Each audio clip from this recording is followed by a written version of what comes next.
If you like the story, you can support the author on Patreon. Link is in the description. Chapter 1, Vacation Day. Same deal as last time. Pretty much. Sigh, what's it gonna be this time? An apocalypse? A dystonia? An underwater kingdom?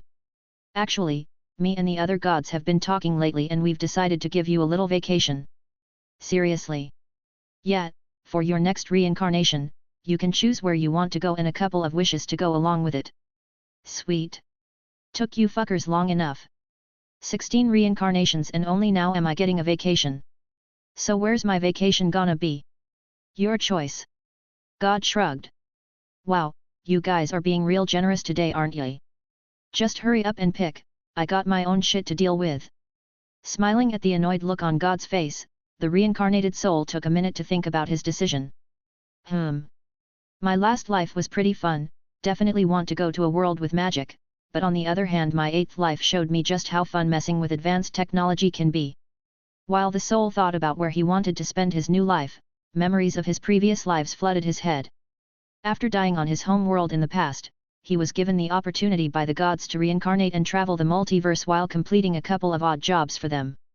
Of course there was a catch to all of this.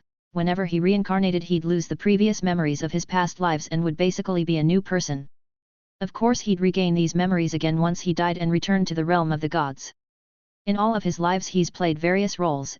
In one life he was a powerful cultivator that shook the world with his mere presence, in another he was an archmage that sealed a dimensional portal before otherworldly monsters could attack his realm, and in another he was a demon king that brought fear and terror to those around him.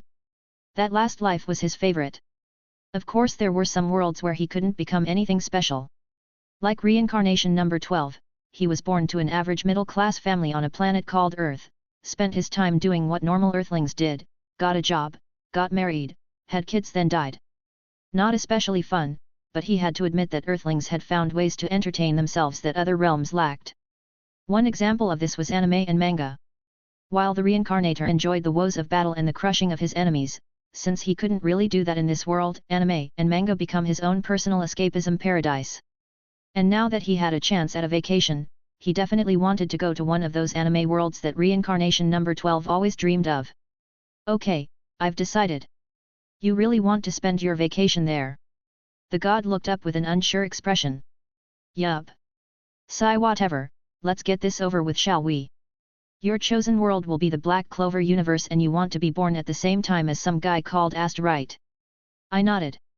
From what I could remember from reincarnation number 12, Black Clover was a really enjoyable series with an interesting world, power system, and characters. Plus it had a society that revered the strong and talented. It was basically the best place to crush the arrogant.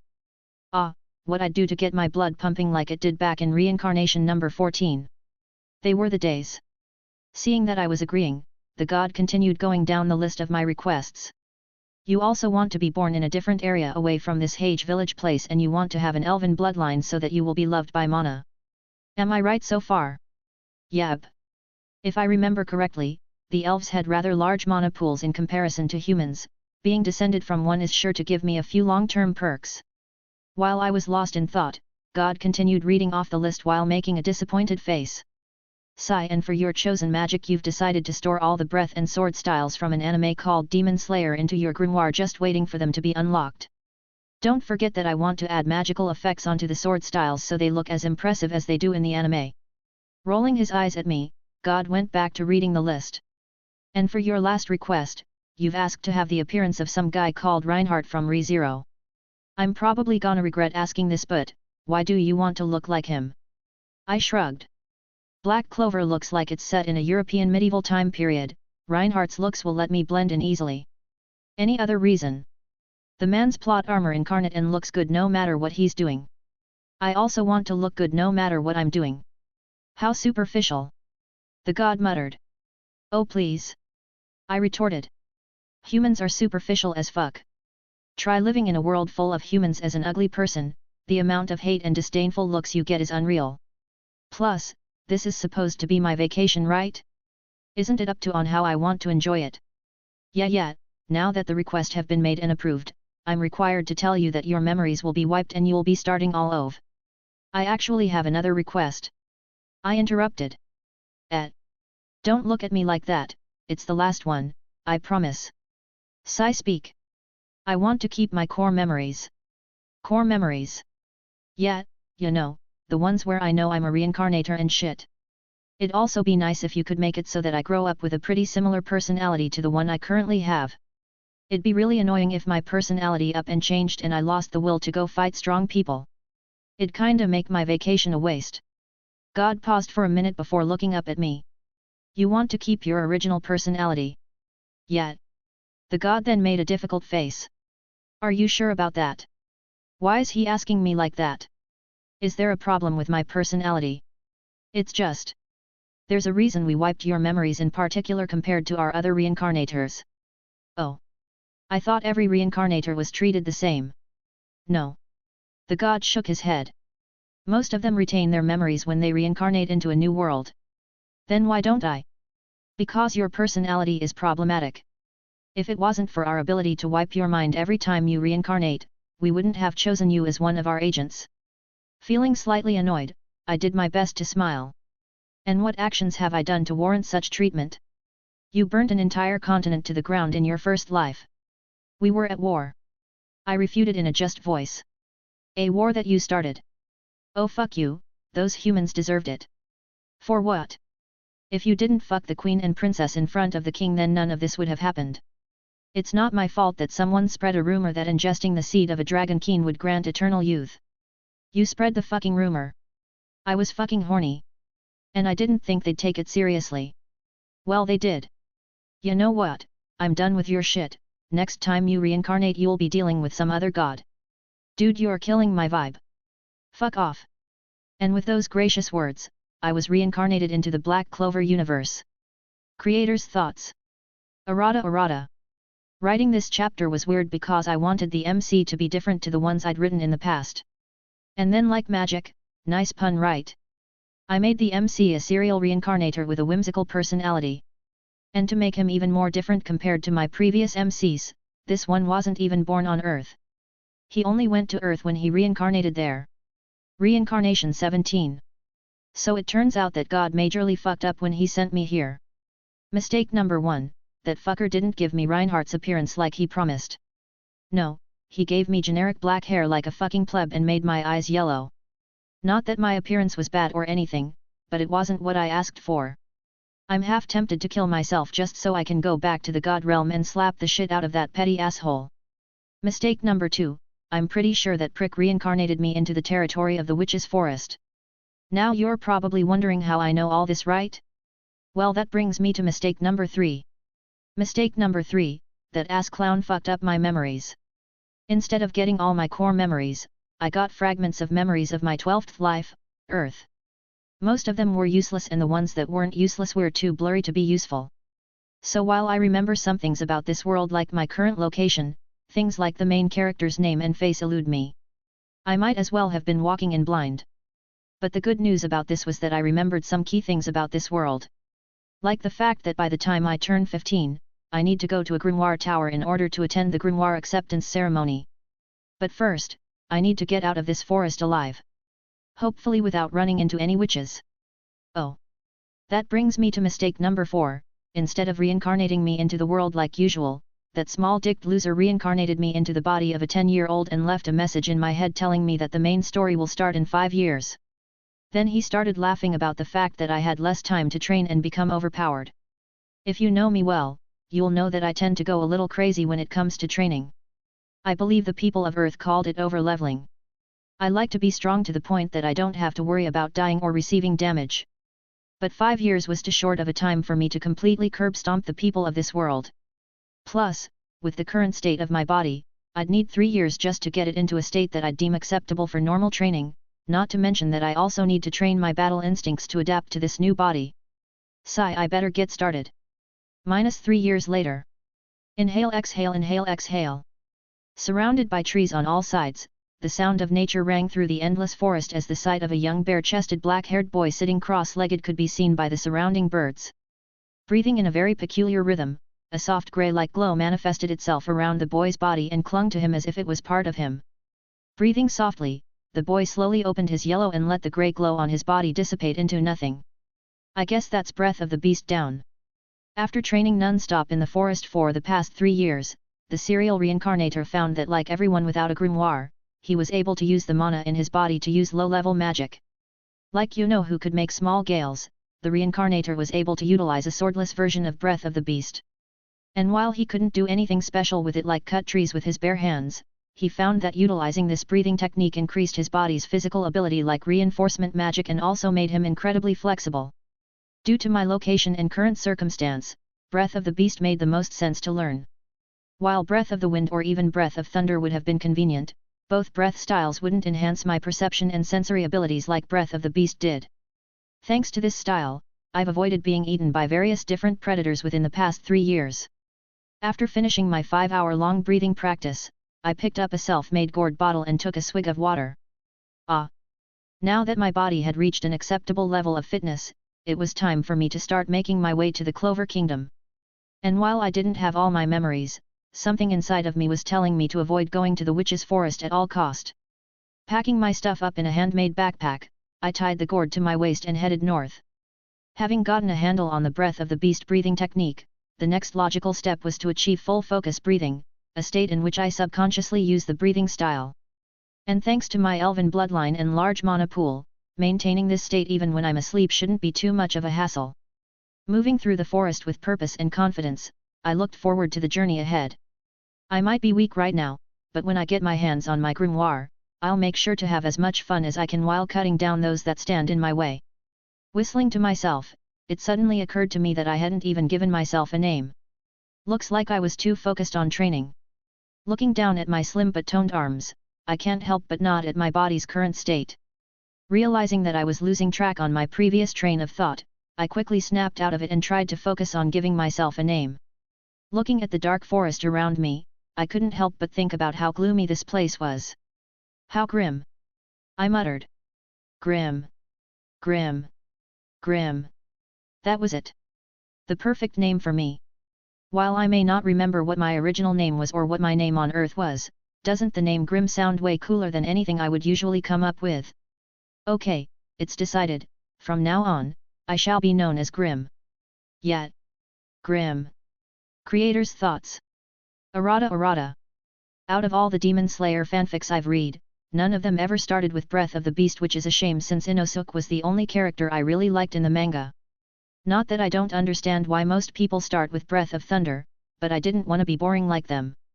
Chapter 3, Church. Oi Grim, if you don't leave now we'll have to give it to them for free. A loud voice yelled. 2 years had passed since Grim had left the comfort of the forest, and now he was working at a decent restaurant as their delivery guy. Of course it wasn't easy getting this job. Arriving in a town that he had little to no knowledge of with nothing but the clothes on his back and gourd by his side, he was shown just how cruel this world really was when you didn't have money. But after saving some old guy from a bunch of random bandits, the guy offered him a job in his restaurant and gave him the room above rent-free. Residence and a stable income? Of course he took the offer.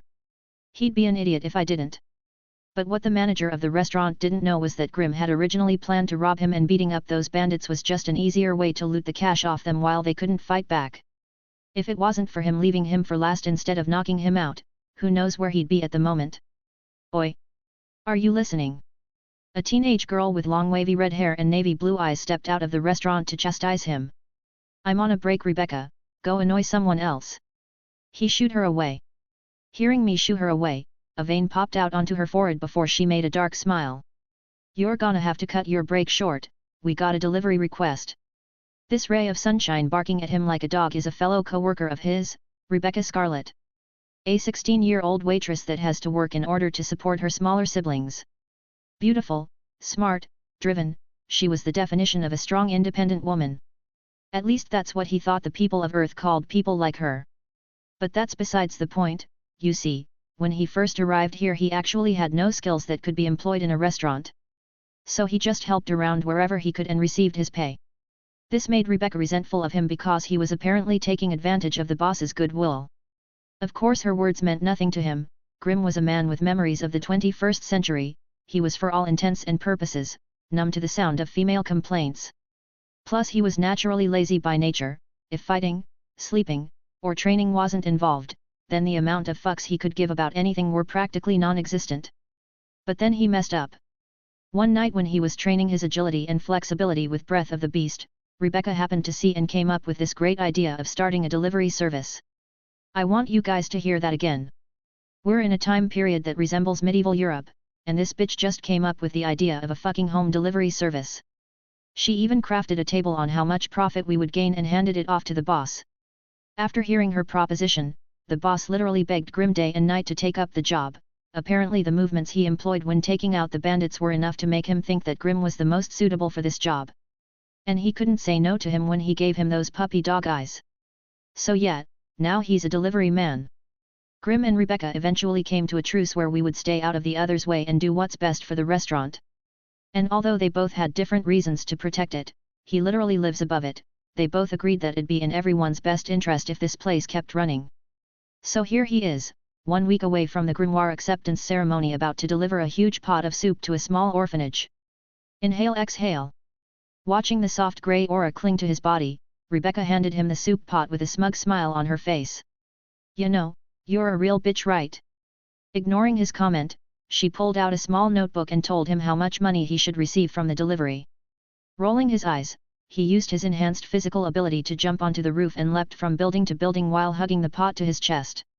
Yo Marie! Dropping down in front of a church, he called out to a small blonde-haired girl who was playing with a couple of other kids. Grimm! She and the other kids ran towards him with smiles on their faces. What'd ya get for us this time? A small boy asked while looking at the pot. Soup. Where's Sister Teresa? She's inside. Nodding his head, he left the kids with some kind words and approached the church. You know what was really weird? I was in another world yet they still had churches. I'm pretty sure that some of my other incarnations saw churches in other worlds, but what was really weird was that the design was no different to the ones I remembered from Earth. Grimm! A woman called out to me while he was lost in his own thoughts. Looking up from the ground, standing in front of the altar was a white-haired elderly woman with a jagged scar running down from her forehead to her left cheek. Teresa! He greeted. Smiling at the way he said her name, she came down from the altar and greeted him. After the first couple of deliveries to the church, the two of them eventually got to know each other and formed a cordial relationship built on respect. For Grimm, it was learning that she used to be a magic knight for the Crimson Lions, for her it was learning that he had no parents and basically grew up without relying on anyone. How much? She took the pot from his hands. You know how the boss is. Everything that comes to the church is free. Of course Rebecca didn't know that. Sigh, I really can't change his mind, can I? She smiled. Grimm shrugged. So, the grimoire acceptance ceremony is coming up soon, are you excited? After working for the boss for the past 2 years, Sister Teresa had come to understand how much he enjoyed the adrenaline rush from combat. And since she had no way to pay the boss back, she became his combat instructor as compensation. But after practicing with her for 2 years he quickly understood that without any spells he was severely limited in what he could do.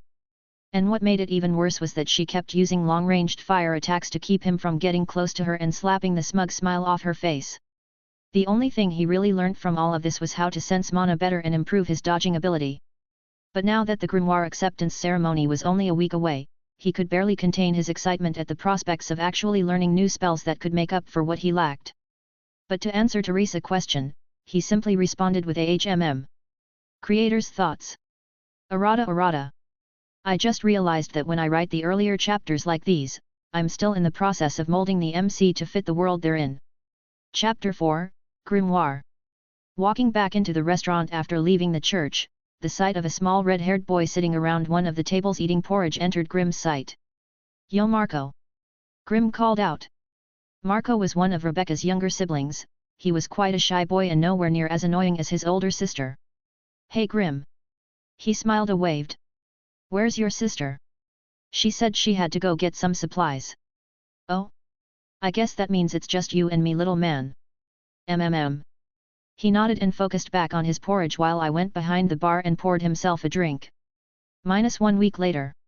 Are you ready? A white-haired old man looked over Grimm with appreciation in his eyes. Why ask? He's spent so much time relaxing that he should have enough energy to last a lifetime. Rebecca spoke up much to Grimm's annoyance. Sis. Marco whined. What? It's not like what I said wasn't true. Holding back his urge to show that he was an advocate for gender equality, Grimm merely smiled and said his goodbyes. After spending the past 3 years training with Teresa, he was already prepared for the entrance ceremony. And while he may not have much memories of what happened in the manga, he knew for sure that this moment would define his role in life. He just hoped that God didn't screw him and give him something like a one-leaf clover. Knowing that fucker, Grimm could actually see this happening. Finally here. Standing inside a huge library-like setting, Grimm was surrounded by a large amount of young people who were in the same age group as him. A lot of them were like him, curious with a hint of anticipation on their faces. Others looked scared and shook with worry. And then there were the ones that took a knee and started praying. If only they knew that God wouldn't answer their prayers. I wonder how they'd react. Now that he thought about it, he wondered why they had to get their grimoires when they turned 15. Was it some rule of this world? But if so, what was so special about being 15? While he was thinking about this, he didn't notice that somebody had appeared in front of the grimoire-less teenagers. The guy then proceeded to spout some bullshit about how special grimoires were and how they should strive to better this kingdom. Now then, let the grimoire acceptance ceremony begin. Once the man stopped speaking, the books on the shelves started to shake and radiate different colors as they took to the air before finding their way to their respective owners. Feeling his attention being drawn elsewhere, Grimm turned around and saw a 3-leafed grey grimoire surrounded by soft white light floating in front of him at chest level. Is this my grimoire? As if reading his thoughts, the grey grimoire pushed itself forward and into his hands. Feeling the book hum in his hands, the grimoire suddenly opened up and revealed 2 different pages showcasing his newfound spells. So how'd it go? The boss appeared in front of him as soon he stepped through the restaurant door.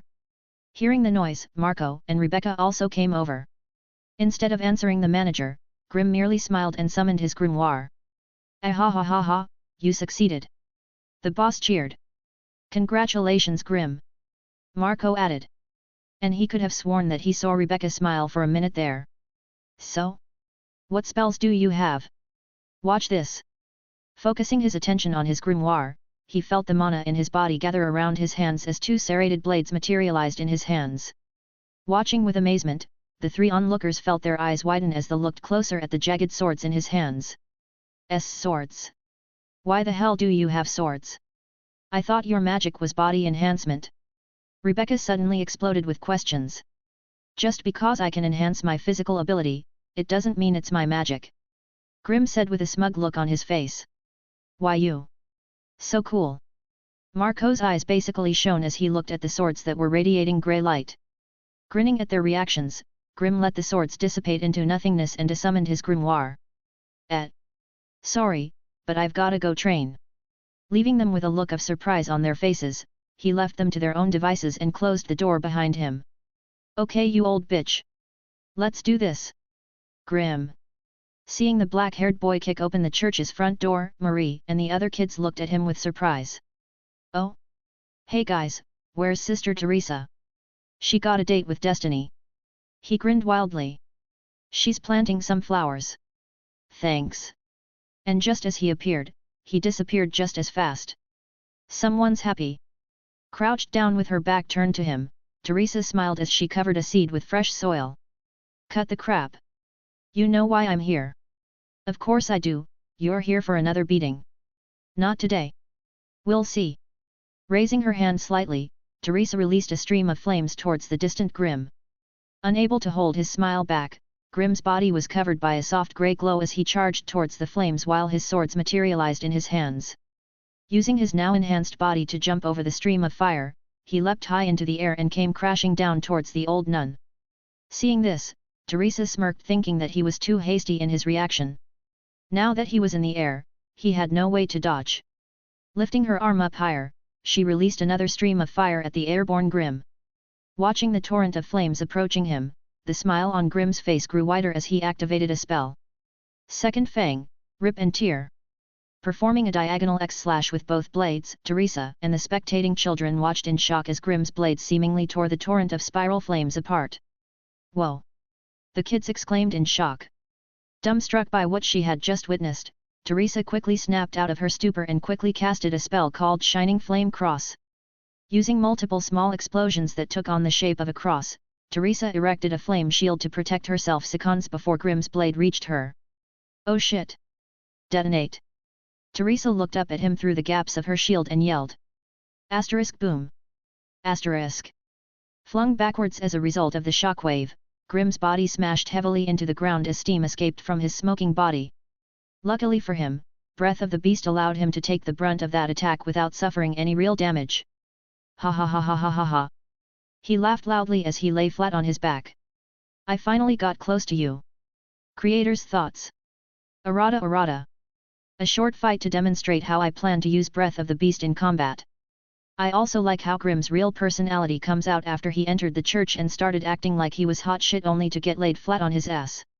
Chapter 5, 6 months. After his defeat at the hands of Teresa, Grimm understood that he had been too hasty in his thinking. Instead of charging into battle the old hag after just receiving his grimoire, he should have gotten more acquainted with his swords and new spells before crushing her. This way he would have had more tricks up his sleeves during their battle. Sitting on his bed above the restaurant, he looked over the spells in his grimoire and started studying up on them. The Magic Knight entrance exam was in 6 months, that meant that he had 6 months to get his magic combat ready. Okay, let's start. After spending a couple of hours looking over the spells in his grimoire, he discovered that a new spell had appeared. What the hell? Breath of Flame's 9th form, Rengoku. Where did this come from? Did this spell manifest after I got hit by Teresa's fire spell? Confused by what he was seeing, he focused his attention on the spell and felt the mana in his body gather around his right hand. And just like with his Breath of the Beast swords, a katana slowly formed in his hand. But unlike his Breath of the Beast swords, he was only wielding one sword at the moment. And to push itself even further away from his Breath of the Beast swords, this katana had a flame-shaped handguard with a red core and golden border. Covered with a soft orange glow, Grimm felt the blade hum in his hand. Closing his eyes, he felt a gentle warmth spread from the hilt of the blade and into his body, making him feel extremely relaxed. 6 months. He muttered. Leaving the town of Nairn behind, Grimm left the confines of the kingdom's safety to go train. While staying in Nairn would have been nice, it was not the most suitable place to practice fire-based spells. Plus, he felt that the Rebecca and the boss would distract him if he stayed. He also thought about training with Teresa, but he didn't want to face her again until he felt like he could crush her. Taking nothing but a backpack filled with food, water, and extra clothes with him, Grimm left for the next 6 months. -3 months later. 300, 301, 302, 303, 304, 305, fuck. Shouting loudly, Grimm was forced to stop doing push-ups as he could barely feel his arms. He'd been in this world for 5 years and 2 months now, and still this used body was giving him problems. He cursed that petty god for reincarnating him with a below-average body. Getting up from the rocky ground, he went to washing his sweat away a nearby lake that was surrounded by rocky terrain. Within the past 3 months here, he'd deepened his knowledge of Breath of the Beast and Breath of Flames. For Breath of the Beast, he discovered that besides being in that heightened state, the true benefit to using it was that besides the fact that his fighting style became much more barbaric and brutal, his swords could actually rip anything it came into contact with into shreds. This included magic. Breath of Flames on the hand was quite different in comparison. One of the first things he quickly discovered about using this breath style was that his physical ability returned to normal, unlike Breath of the Beast. So to compensate for this, he had to learn reinforcement magic. And while the physical enhancement wasn't as good as when he used Breath of the Beast, it was at least passable. But what really made him like this breath style, was the fact that it didn't matter whether or not he was using a spell or not, just a swing from his sword would produce flames. Feeling a mana signature approaching him, Grimm activated Breath of Flames and summoned out his katana. Boom! Boom! Boom! Feeling the ground start to shake, he looked in the direction that the mana signature was coming from. Walking over with giant steps, a large amalgamation of rock with a humanoid shape approached the half-dressed Grimm. A magical life form. After having trained here for the past couple of months, he had already run into his fair share of earth elemental beings. At first they were quite a hassle to deal with, but to the current him they were not much of a threat. While some of their strengths differed from one another, they were practically all the same in Grimm's eyes. 9th form, Rengoku. Holding the sword up in a high stance, a torrent of flames emanated off the red blade as he performed a devastating downward slash that fired a concentrated beam of flames towards magical life form, leaving behind a trail of flames and a deep impression in the ground. Grim watched as the beam of flames shot through the air and pierced the chest of its target and destroyed its core. Not even having the chance to scream, the life form crumbled to the ground after turning in a smoldering mess of rocks. Watching the outcome of his work firsthand, Grim couldn't help but smirk and compliment himself. A bit wide, but not bad. Turning his back on the smoking rock corpse, he submerged himself back inside the lake and let the water run over his body. Rinsing off all the sweat and grime that he had accumulated, he floated on the surface of the water and looked up at the sky. 3 months. Compared to when he had first arrived here, he was definitely much stronger and could utilize his power to a better degree. Closing his eyes, he simulated his last fight with Teresa but used the current him to replace his past self. He hummed. Using the swordless version of Breath of Flames, a soft orange glow surrounded Grim's body and warmed the lake around him. Chapter 6, The Return. Whew, that was tiring. Finishing his last set of exercises, Grim took a dip in the lake before packing his bag and prepared to leave. The past 6 months he had spent here had taken quite a toll on him. After having gotten used to sleeping in a bed for the past 2 years, it was much harder to return to his rustic life than he had previously assumed. But that lifestyle ended today.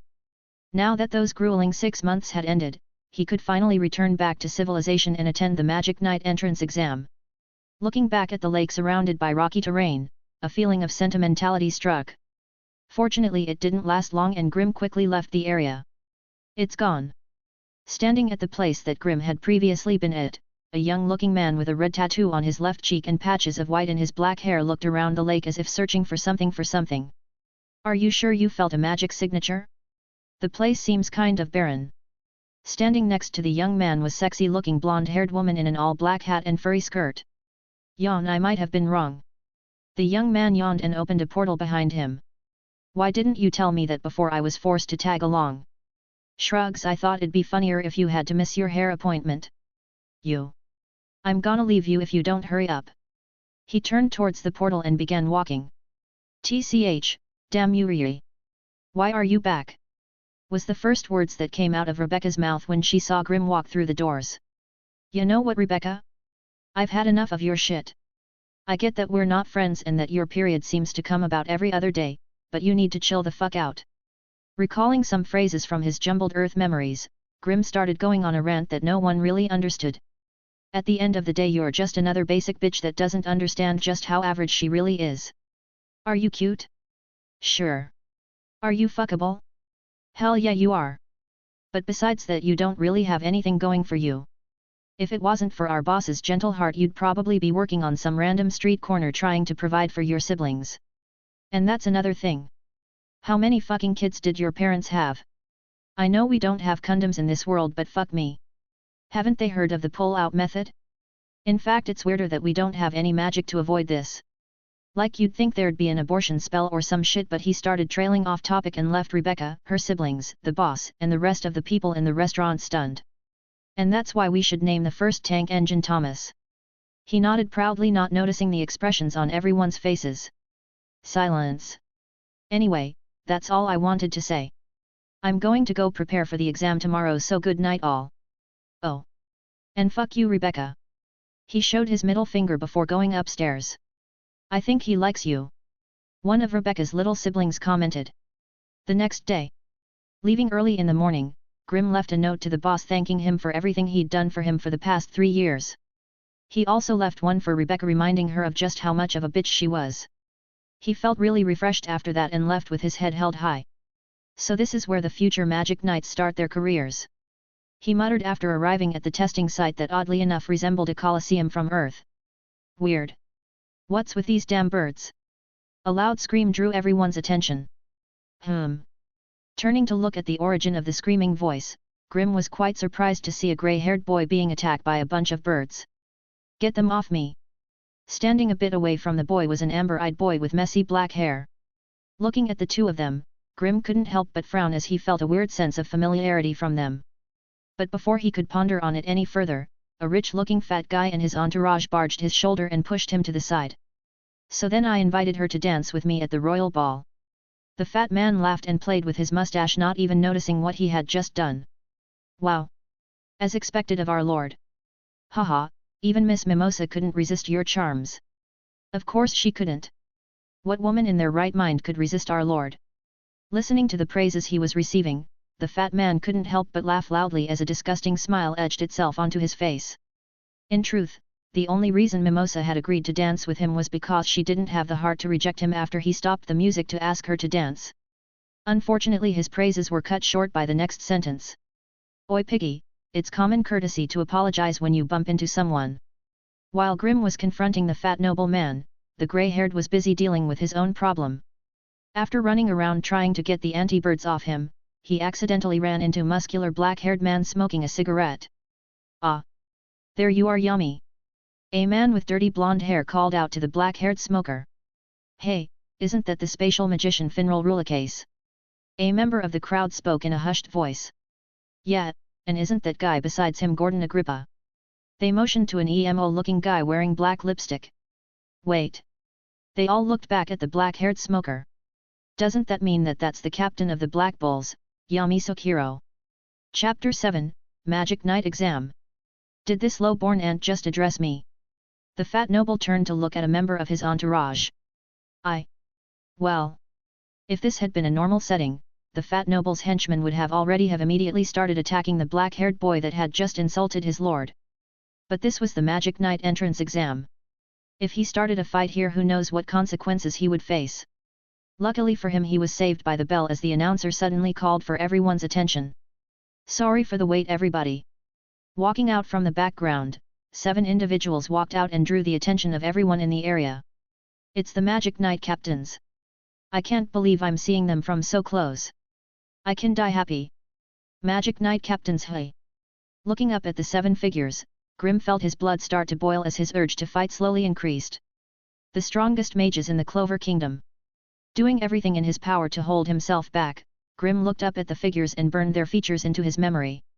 While Grim was busy holding himself back from attacking the captains, one of the captains wearing a weird mask with several feathers sticking out from it took center stage. Oh my god, it's William Vengeance! He was the one who took the head of the enemy general in the last battle.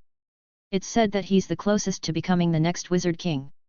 I heard his squad members love him. Ah, I'd love to be selected for the Golden Dawn. Don't be stupid. Only elites and nobles are selected for that squad. Hearing all the hype around him, Grim took a closer look at the masked man.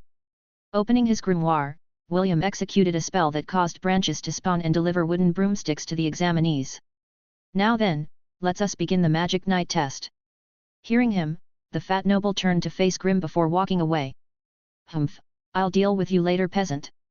Normally Grim would hold his tongue and quietly bide his time, but after getting his grimoire and training for 6 months, he was feeling quite fearless. Wow, it's surprising that you haven't choked on all the shit that comes out of your mouth. Grim's words caused the noble to stumble and almost fall flat on his face. Why you? Oh? Ugly and illiterate, us commoners truly can't compare to such a pig-faced individual such as yourself. I bow to you, sir. Feeling his face redden from all the insults, the noble started gathering his magic in his right hand and prepared to attack. You can't, lord. One of his lackeys stopped him before he could proceed. If you attack now, you'll be disqualified. He's right, we should on getting into the Golden Dawn and then we'll deal with this insolent brat. Another one of his lackeys threw Grim a dirty look before trying to calm their boss down. Humph. You're right, there'll be plenty of time to deal with this trash after we join the Golden Dawn. The fat noble said before leaving the area with his entourage in tow. Ha, nobles seem like fun. Grim laughed before also leaving. Standing in line with a bunch of other test takers, they were told that the first test consisted of them being able to make the brooms that they were given fly. Anyone who can control their magic should be able to do this on feel alone. William explained. This is the most basic form of movement magic there is. If you can't fly on a broom, you're not worth looking at. How simple. Closing his eyes, Grim poured a portion of his mana inside the broom and commanded it to float. Hey, isn't that the guy with the 4-leaf clover? One of the examinees commented after seeing Yuno standing on his broom with ease. Everyone looked over at him. To think a bumpkin like him could receive a 4-leaf clover. Wait. Look at that guy. One of the examinees pointed at Grim, who was doing a handstand on his broom. What the hell? Such control. While this was going on, the grey-haired Asta struggled to even lift the broom off the ground and even drew the attention of Captain Fuegoleon with his pitiful display. How strange. No matter how low his magic aptitude may be, he should at the very least cause some reaction from the broom. After a series of tests, Captain Vengeance finally declared what the final test would be. Ahem. Before we start, I would like to thank you all for attending the Magic Knight entrance exam. For the future of the Clover Kingdom, I hope that you will go all out during this final test and prove to us that you are worthy of becoming a Magic Knight. He smiled and looked over the participants. As for what your final test will be, it will be a test of all your magical and intellectual ability through the use of combat. You are allowed to pair up with anyone you want, just show us why we should choose you to join our squad. Pair up. Looking over at the fat noble, a wicked smile emerged on Grimm's face. Oi piggy, if you keep standing around like that you'll never lose any weight. You again. Yeah. Grimm grinned and walked over. After applying his charm, the fat-bodied noble couldn't take it anymore and challenged Grimm to a duel. Damn peasant, I'll show you the difference between a noble and a dirty street rat. Looking forward to it. At this point Grimm couldn't hide his smile any longer. Now then, you may begin. Captain Vengeance's voice rung out and begun the first match. Looking at the battling area, Grimm was quite surprised to see the grey-haired boy facing off against a shady-looking blonde-haired dude wearing a black hairband.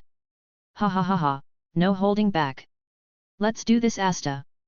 The blonde-haired man shouted before activating his magic. Bronze creation magic, Magnum Cannonball. Patches of transparent blue light surrounded the blonde-haired boy as it slowly came together to form a spherical armor that had several protruding cannons coming out of it. Watching the fight from the upper levels with the rest of the captains, Finral couldn't help but compliment Sek on his magic. That's pretty impressive for an exam candidate. Unfortunately Yami didn't seem to be listening as he completely ignored what Finral said and compared Sek's appearance to that of a bug from Mimo Amazon. Now then Asta, come. Sek yelled with a smug look on his face. Yet. The grey-haired boy nodded before summoning out a dirty-looking grimoire. Oh.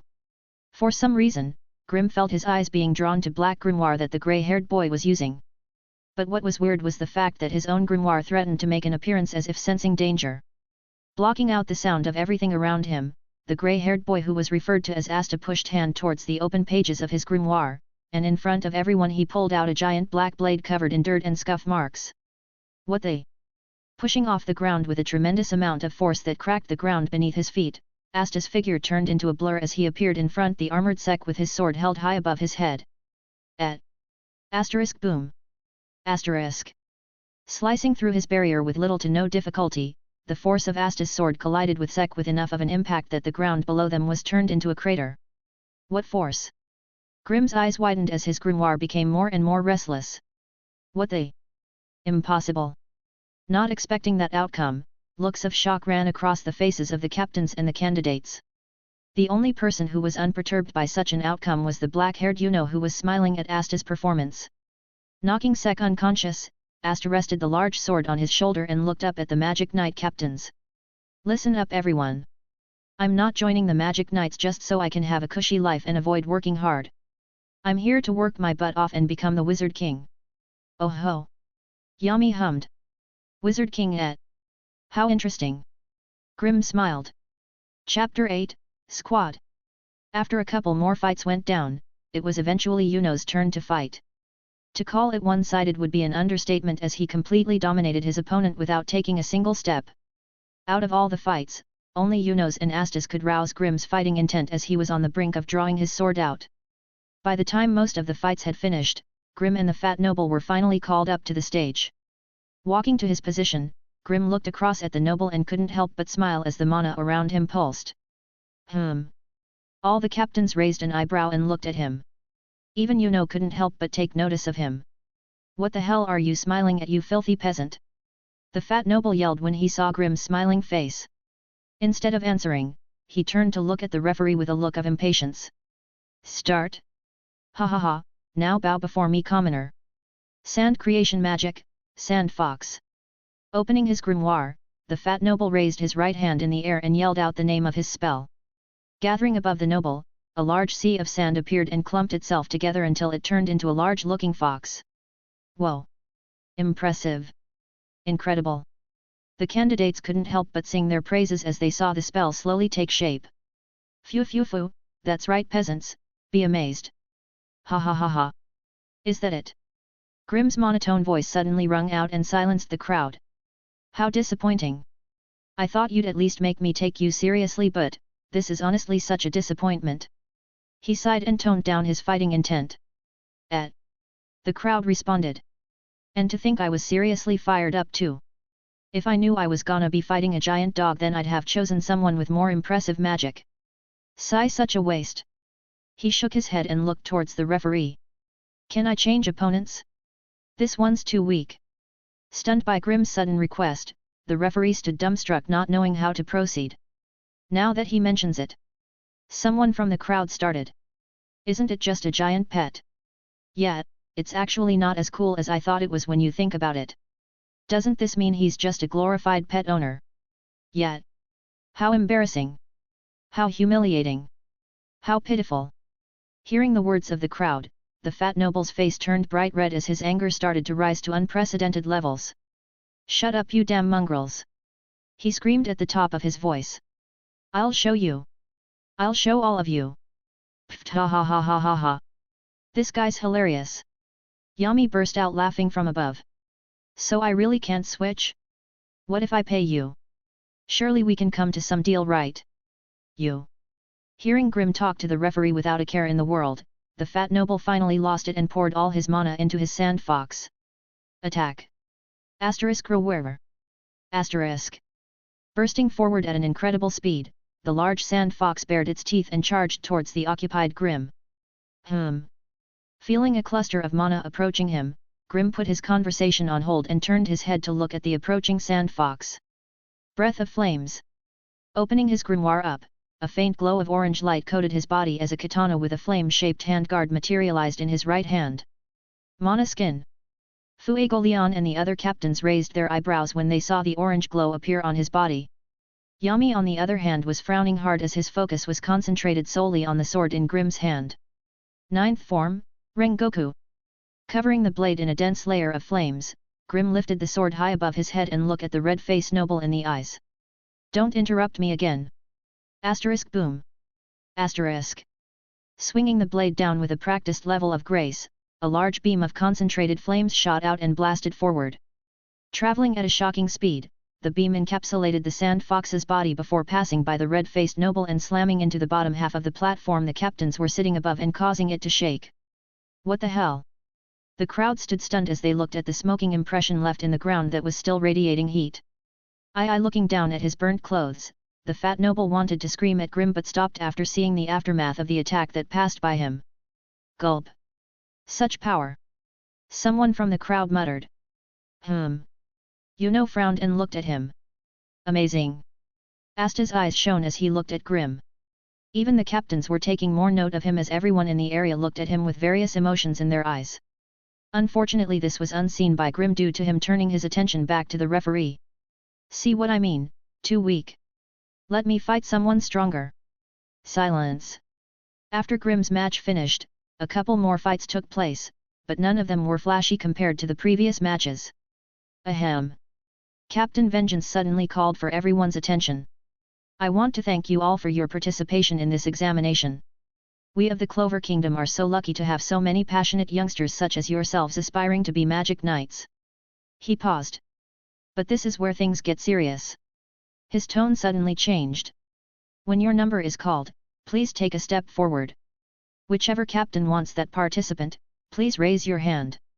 Hearing this, a wave of unease spread through the testers as it finally dawned on them just how important this moment would be for the rest of their lives. Golden Dawn, Golden Dawn, Golden Dawn. Grimm heard a couple of people pray while crossing their fingers. Now then. Captain Vengeance continued. Will participant number 1 please step forward? Number 32. Purple Orcas. Number 78. Crimson Lions. Number 116. Failed. Number 141. Failed. I guess that's all I'm worth. Number 141 muttered as he walked past Asta.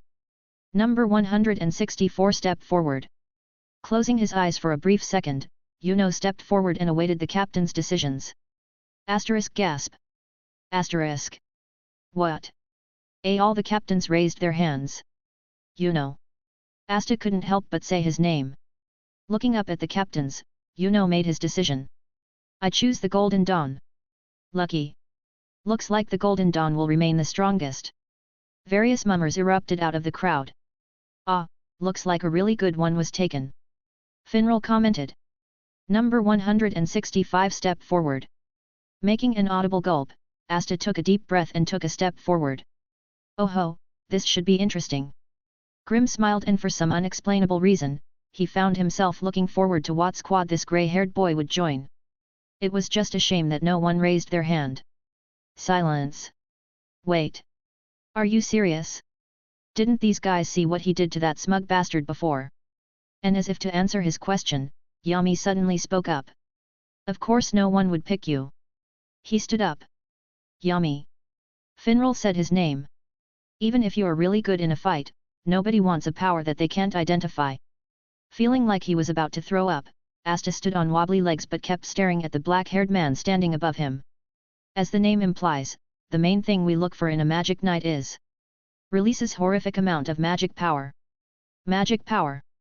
Feeling Yami's magic power, everyone including Yuno and Grimm were rooted to ground as large beads of sweat started to form on their faces. So this is a captain. Sucking in a deep breath, Grimm felt his heartbeat accelerate as the blood in his body started flowing faster. Yami continued speaking to Asta.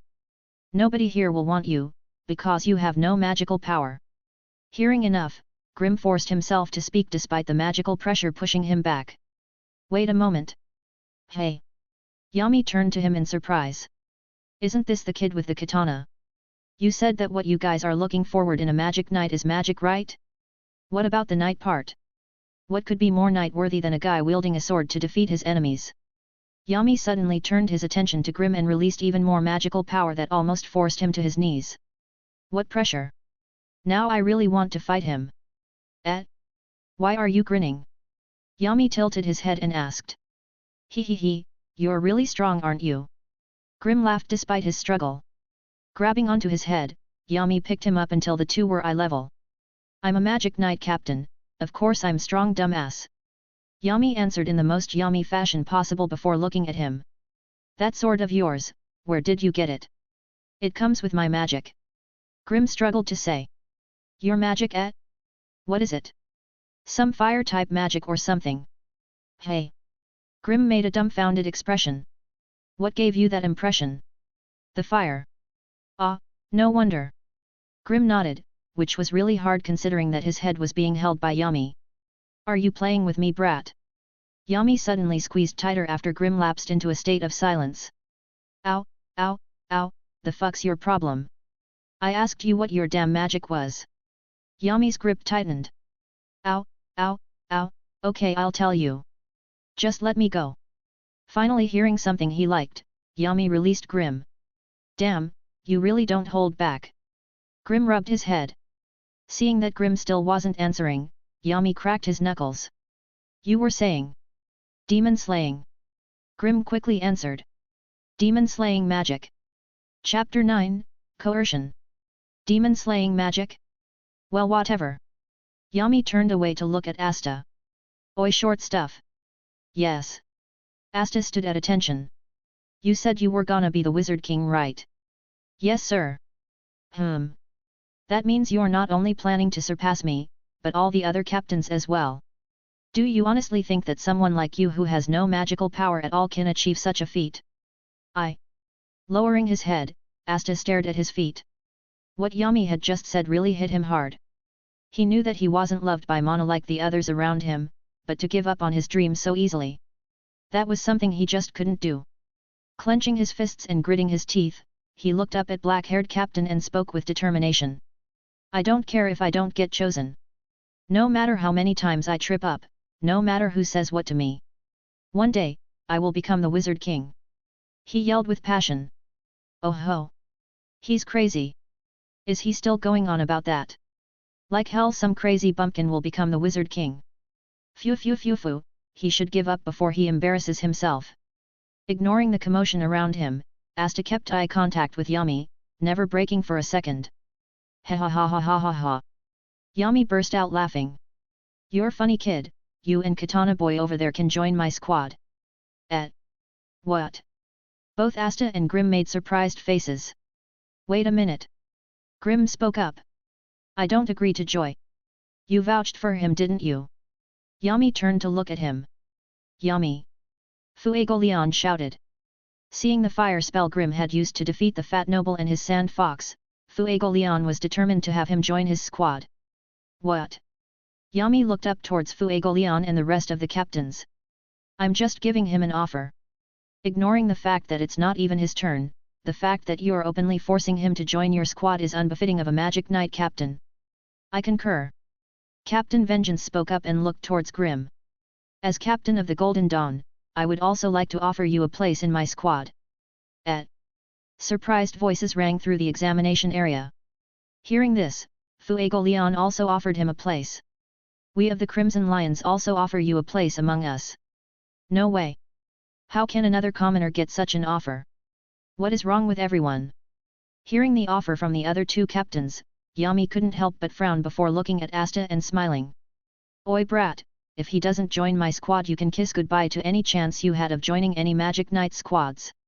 As soon as Asta heard this, he made a beeline for Grim and started hugging his leg. Please join that squad. He yelled in desperation. I'll do anything you want. I'll wash your clothes.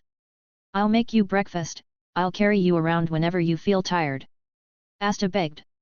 Dude, get off. He wouldn't really not let you in just because I wouldn't join. Wanna bet? Yami's voice rang out. You wouldn't. Grim frowned. Then prove me wrong. He grinned. What the hell? So this kid's future relies on me joining some unknown squad. Looking down at the grey-haired boy hugging his leg, Grim couldn't help but groan and turned to look at Yami. Are you really coercing me into this? You're free to decline. He shrugged and lit another cigarette. But if you do, that kid won't be able to join my squad and he'll fail the exam. Yami smiled. So all the cards are in my hands. Taking a look at the captains that were looking down at him from above, Grim couldn't help but sigh. I'm gonna regret this. You win. I'll join. He said in a defeated tone. Seriously? Asta jumped to his feet with a surprising amount of energy. Yet. Grim nodded and turned to Yami. What's the name of your squad? Before leaving with Asta and Grim, Yami had a brief conversation with his spatial taxi Finral. Captain, were you really gonna turn away that kid with no magic if the other one didn't join? Hey? Of course not. Yami looked at Finral like he was an idiot. Then why did you say you'd only accept him if the other kid joined? 2 for the price of 1. Yami took in a deep drag. And it was funny to watch the faces of the other captains when they saw him agree to join my squad. Haha, hilarious. He laughed and carried on smoking without a care in the world. Hey! How long are you gonna be? Grim yelled while Asta was in the bathroom. Just give me a minute. What the hell have I gotten myself into? What's your name anyway? I'm Asta. Just Asta. Yet. What about you? It's Grim. Grim? Your name can't be that bad. No, my name is Grim. I'm sure your name is really nice. No. As in the word Grim, is my name. I don't get it. Just call me Grim. What took you two so long? Yami asked when he saw the two of them coming over. My stomach hurt. Like you wouldn't believe the size of the thing that out of ow, ow, ow.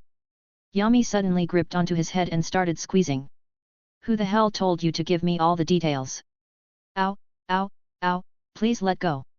Sigh, why did agree to join these idiots? Oi, why the hell are you sighing? Yami turned to face him. Just feeling a bit tired. Grim smiled and tried not to draw too much attention.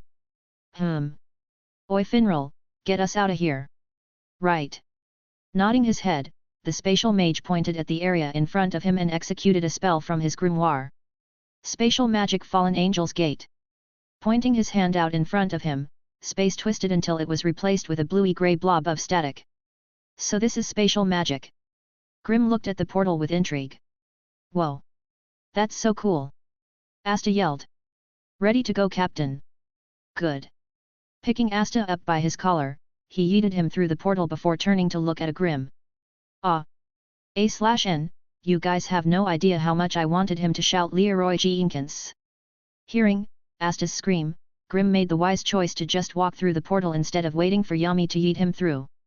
Chapter 10, Dysfunctional. So this is the Black Bull's hideout. Walking over a downed Asta, Grim couldn't help but look at the weirdly misshapen building in front of him. How peculiar. You okay, Asta? He turned to look at him. Yeah. He smiled and stood up. Never better. Pretty magnificent, isn't it? Yami's voice sounded out from behind. It kinda looks run down. Grim muttered. What was that? I said it looks nice. Welcome to the Black Bulls. Looking up at the large building, Asta couldn't help but feel like his journey was finally starting. Oi Yami! Grim suddenly called out. Are the people from the Black Bulls strong? TCH, go in and find out yourself. While Grim definitely wanted to fight strong opponents, he really wanted to fight against someone he felt he had a chance of winning against. With that being said, fighting Yami and the other captains would be nothing short of suicidal for the current him.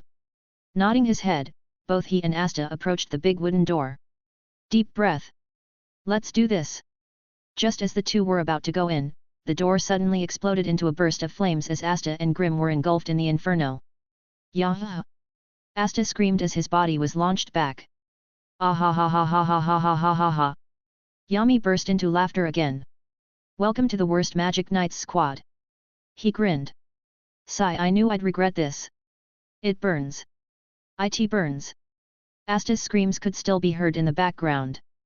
Surrounded by an orange glow, Grim stood in the sea of the flames without looking too concerned. Is anyone gonna put him out? He'll surpass his limits and force the flames away. He'll what? After his 6 months of training, Grim had discovered one of the benefits of using the breath of flames was the fact that he gained a certain degree of fire resistance. While he wasn't immune to fire itself, this level of flames weren't enough for him. Frown it. While Asta was still screaming over being lit on fire, the bird that had made a nest out of his hair flew over and nested itself on top of Grim's shoulder while his attention was drawn to what was going on inside of the Black Bull's hideout. Stay still, you punk! A screaming man in shades yelled as he batted flaming balls of fire at a smiling blonde kid whose legs were covered in armor made out of lightning. Hoo! He laughed while evading all the attacks. Kman Magna! If you get any slower I'll kill you. Just try it. Ugh, what time is it? Waking up to the sound of chaos exploding all around her, a pink-haired woman in nothing but her bra and panties woke up with a mug of alcohol in her hand. This hangover is killing me, she said before downing the contents of her mug. Seriously, what the hell have I gotten myself into? Whoa, so this is a Magic Knights squad. Asta rolled up next to Grim after managing to put the fire out. Seeing this, the bird perched on Grim's shoulder flew off and nestled itself back on top of Asta's hair. By the time things finally calmed down, Yami had gathered the rest of the squad members and pushed Grim and Asta to the forefront. Introduce yourselves, brats. Clenching his fists, Asta took a deep breath before stepping forward. I'm Asta from Hage Village. It's a pleasure to meet you all, my dream is to become the Wizard King. After Asta finished shouty introducing himself, Grim took a step forward to stand shoulder to shoulder with him. I'm Grim from Nairn. I was blackmailed into joining this squad, but I hope we can all get along. I guess you could say that my dream is to beat the Wizard King. Asta turned to face him. Why'd you want to do that? Because the Wizard King's the strongest. Grim smiled before going into further detail. Just imagine it, Asta, the person everyone considers the strongest writhing beneath your feet, doesn't it just fill you with joy? He started breathing heavily. No. Hearing the conversation between the two, Yami took in a deep drag of his cigarette before turning to Finral. I'm gonna go take a dump, introduce them in the meantime. Yes, Captain. He replied and watched as Yami disappeared down the hallway. Phew, that guy's gonna give me a heart attack. Anyway, I'm sure you've already met, but I'll introduce you. He indicated towards the guy in the white makeup and black lipstick. This is Gordon Agrippa. He's pretty gloomy and you never know what he's thinking, but he's a good guy. Nice to meet you. Gordon greeted them in a quiet voice. Moving on. Finral continued. Over here we have Vanessa Enoteca. She'll probably get in your face when she's drunk and probably try to molest you, but she's not that bad of a person. I won't try to molest them. She denied and held back her urge to vomit. Carrying on with the introductions, next on the list we have Luck Voltia. He looked at the blonde kid that was previously fighting the dude with the mohawk. He's a battle maniac and for some reason he never stops smiling, but he's a good guy. Nice to meet ya. He smiled before suddenly getting up in their faces. Do you guys like to fight? Sure.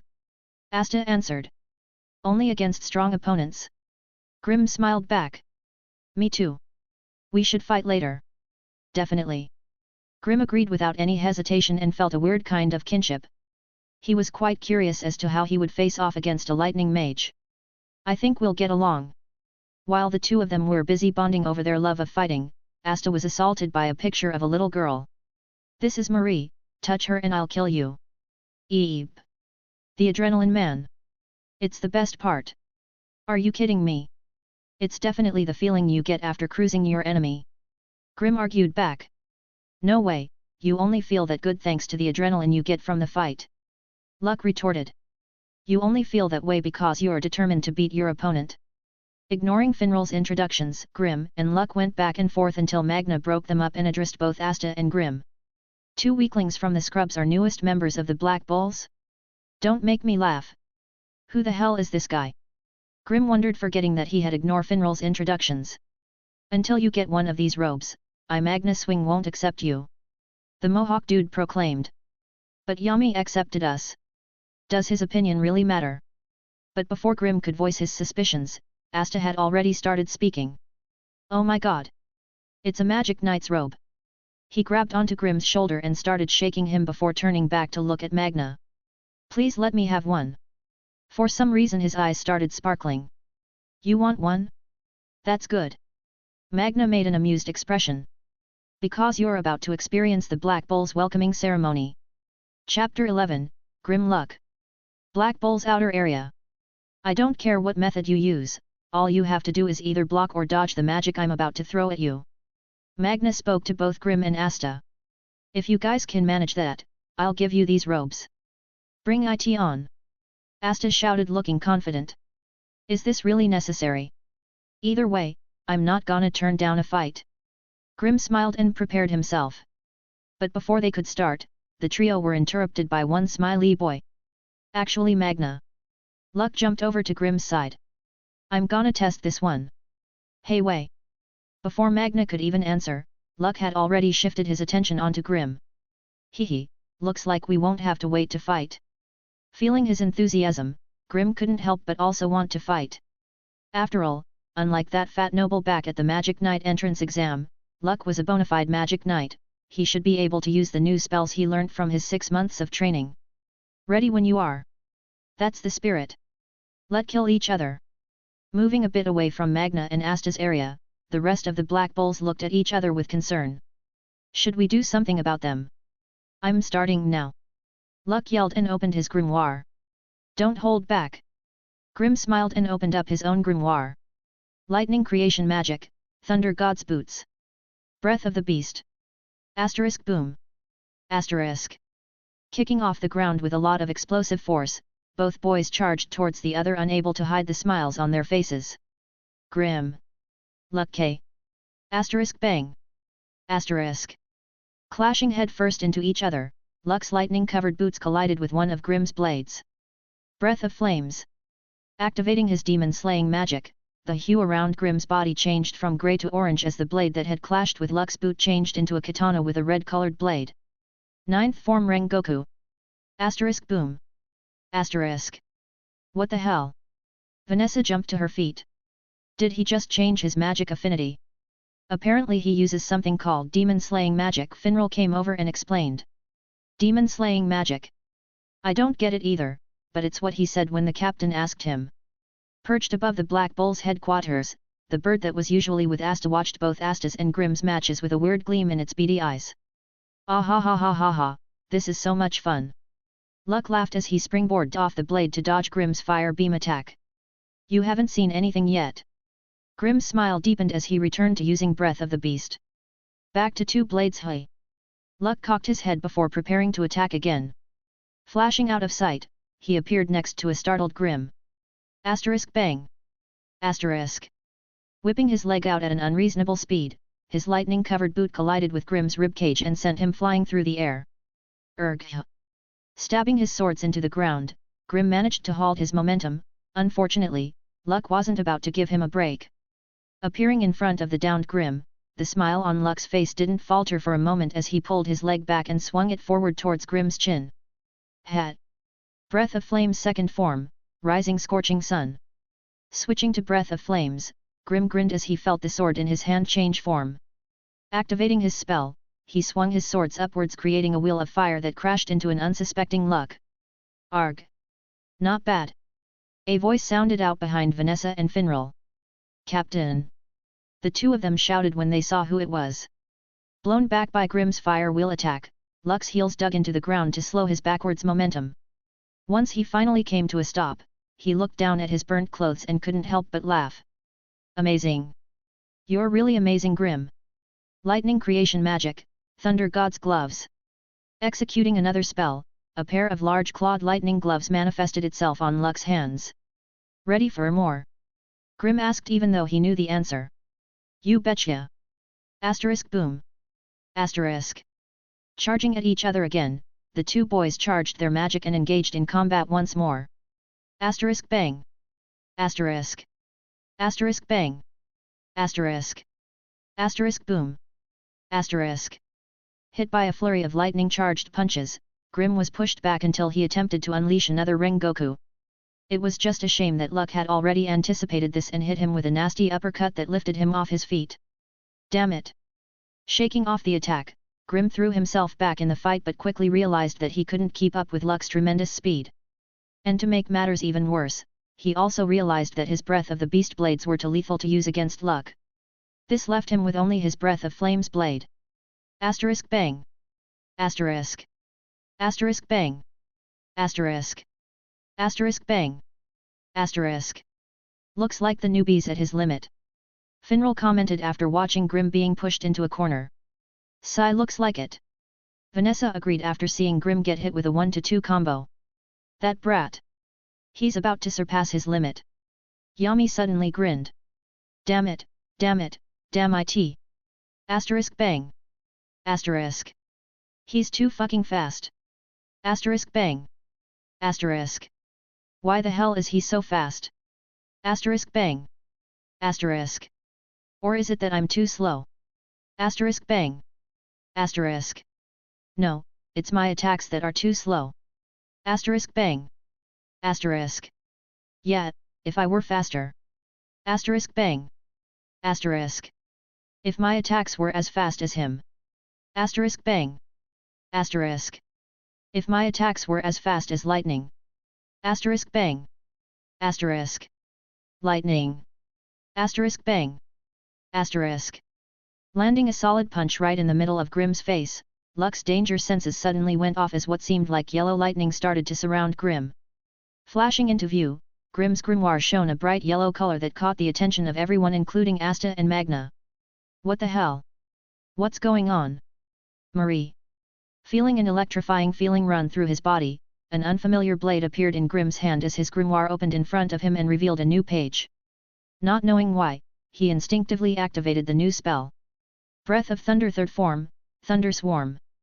Bursting out of his body, a spinning wave of bright yellow lightning exploded in all directions. Shit! Asterisk bang! Asterisk! Asterisk bang! Asterisk! Asterisk bang! Asterisk! Due to him being in such close proximity to Grim, Luck had to push himself to the limit in order to evade the waves of lightning coming at him. But to make matters worse, Grim started running towards him while continuously spamming his new spell. Thunder Swarm! Thunder Swarm! Thunder Swarm! Thunder Swarm! Ha! Ha ha ha ha ha ha ha ha ha ha ha ha! Evading the continuous swarm of lightning, Luck's smile was becoming scarier and scarier as beads of sweat started rolling down his face. Amazing! Amazing! Amazing! He laughed uncontrollably as he stretched his right arm out in front of himself and focused his lightning magic onto the tips of his fingers. Lightning magic, Thunderclap Crumbling Orb. Appearing on the end of his fingers, multiple orbs lightning spawned into existence. Oh no! Vanessa muttered. Activating the spell on his other hand, Luck kept evading Grim's Thunder Swarm and waited for a gap to appear in his defense. There! Pointing both hands forwards, the smile on Luck's face threatened to reach the edge of his eyes as he fired the orbs at Grim. Thunder Swarm! Breath of Flame's fourth form, Blooming Flame Undulation. Switching breaths, the recently debuted yellow glow transformed into a bright orange as Grim covered his blade in flames and spun it around, creating a defensive stream of flames that intercepted Luck's lightning orbs. Ha ha ha, you even blocked that. Luck laughed, feeling his blood flow accelerate. Forget that. What was that attack? It nearly got me. Grim also laughed as he matched Luck's crazy with his own. Just as the two were about to go at it again, a booming voice put an end to everything. Enough. Hey! Stopping in their tracks, both boys turned to look at the one who had interrupted them. Whose backyard do you think you're tearing up? Yami's figure appeared in front of the two. Creator's thoughts. Errata. Great. Now that the first 10 chapters, prologue, are over, we can get into the start of the real story. I should probably let you guys know that the reason I gave him a 3-leaf grimoire and not 4-leaf is because Yami and Luck are my favorite characters and they both are strong despite having 3-leaf clovers. Plus, with all the power-ups Grim will be getting in the future, having a 4-leaf clover wouldn't really make much of a difference. Chapter 12, Settling In. After being interrupted by Yami, Grim and Luck were forced to postpone their fight for another time. While both of them were in a battle-crazed state, they knew better than to disagree with Yami unless they were confident they could beat him. Shortly after that, Grim received some brief medical attention for his ribs before he and Asta were both given their Black Bull's Magic Knight robes by Magna and Luck. With this, you guys are now full-fledged members of the Black Bulls. Heck yeah! Asta cheered, bursting with energy. Ignoring him, Grim's attention was fully focused on Luck, who, funny enough, was also looking at him with a creepy smile on his face. Let's fight again. Can't wait. Not breaking eye contact, the two of them kept smiling and started to freak out the other members of the Black Bulls. Should we say something? Vanessa asked Finral. As long as they're not killing each other, we don't need to intervene. Now then. Magna suddenly spoke up. Since you guys are now official Black Bull members, you get to be taken on a tour by yours truly. So this is the mess hall. Who? Asta gasped. This is the bathhouse. Next up, Magna took the two to a deadly-looking corridor that had several traps laying about. This is the hall leading towards the women's sleeping area. If a guy tries to approach it, the traps will activate and he'll die. Wait, what? Grim finally spoke. Moving on. Hey, wait. Don't just brush it off. And this is the Wild Beast Dungeon. Standing behind a weak-looking gateway, several shadowy monster that clawed at the new members. Asterisk roar. Asterisk. Why the hell does such a thing exist inside a Magic Knight's headquarters? Asta yelled over the roar. Yami likes it. Magna shrugged before heading to another area. What the hell is wrong with this place? And here we have. Before Magna could finish introducing them to the next place, a girl with silver hair suddenly showed up in front of the trio. There you are. Magna suddenly said to the girl before turning to the two newbies. Asta, Grim, say hello to the other rookie who just joined. Other rookie. Asta's eyes sparkled again while Grim looked at her from top to bottom. A lot of mana. For some reason, he got a similar feeling from her, like the one he got from when he first encountered Asta and Yuno. Hi. I'm Asta from Hage Village. Let's work together to reach our goals. Slap. Slapping his hand away, the silver-haired girl made a repulsed face and looked at him like he was beneath her. You little insect, how dare a filthy ant with such little magic power talk to me? This haughty tone. Why does it sound so familiar? My name is Noelle Silva, a member of House Silva of the Clover Kingdom's royal family. Our royal family. Ah, no wonder her tone sounded so familiar. She and that fat guy from the exam are birds of a feather. And you? She turned to Grim. How dare you not bow in the presence of your betters? Is she talking to me? Hey! Are you listening? Maybe the words of a human is too much for such a low-born beast such as yourself to understand. Okay, this bitch has got to go. Feeling the corner of his mouth twitch, Grim surrounded his body with an orange aura and released an absurd amount of magic power. Breath of flames. What the? Feeling the temperature around Grim suddenly increase, Noelle, Asta, and Magna had no choice but to step back. Ramping it up to another level, the heat and the glow around his body intensified. This magic power. Noelle looked at him with wide eyes. Too bright. Asta yelled as he and Magna shielded their eyes. How dare a low-born commoner like you act so disrespectfully in front of me? Noelle suddenly screamed before pointing her hand at him. I'll show you the overwhelming difference in our status. Water magic, Sea Dragon's Water Ball. Activating one of her spells, a powerful torrent of high-pressure water shot out from her hand and headed straight for Grimm. Know your place, commoner. Looking at the high-pressured stream of water approaching him, Grimm merely sneered at the attack before materializing his breath of flame sword into his hand. Second form, Rising Scorching Sun. Holding the sword in both hands, Grimm slashed upwards in an arc-like motion, allowing the flames on his sword to shape itself into a fire wheel that slammed into the water jet that resulted in the area being filled with steam. Noelle made a surprised expression before being forced to cover her face with her hands to avoid any scaldings. Breath of the Beast. While the piping hot steam exploded into the surrounding area, Grimm switched to Breath of the Beast and used his enhanced sensory and physical abilities to launch himself into the air and find Noelle's position. There you are. Finding her location, Grimm let gravity do its job as he fell feet first towards her chest. Bang! Ugh!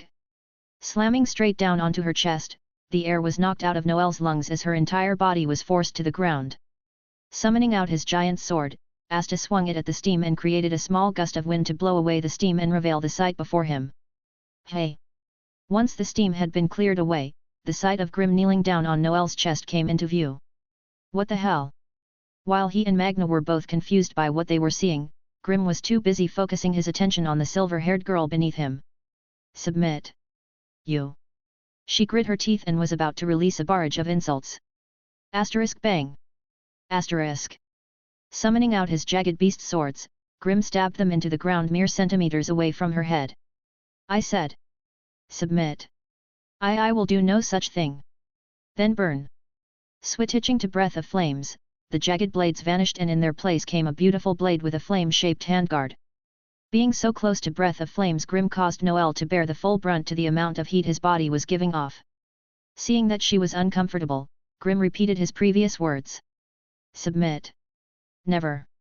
She refused with large beads of sweat starting to appear on her face. Smiling at her reluctance, Grimm upped the heat to the point that it was becoming harder for Noelle started to choke from the humidity. Watching all of this take place from a distance, Asta and Magna were thoroughly shocked by Grimm's actions. It was only after the humidity reached them that they decided to act. Gritting his teeth together, Asta charged towards Grimm, ignoring the intense wave of heat that he was giving off. Hearing Asta's footsteps, Grimm knew that it'd probably be best to stop before Magna called for the others. Sigh. I'll deal with her next time. Jumping into the air before Asta could tackle him, Grimm watched as Asta tripped and fell face first into Noelle's no-no place.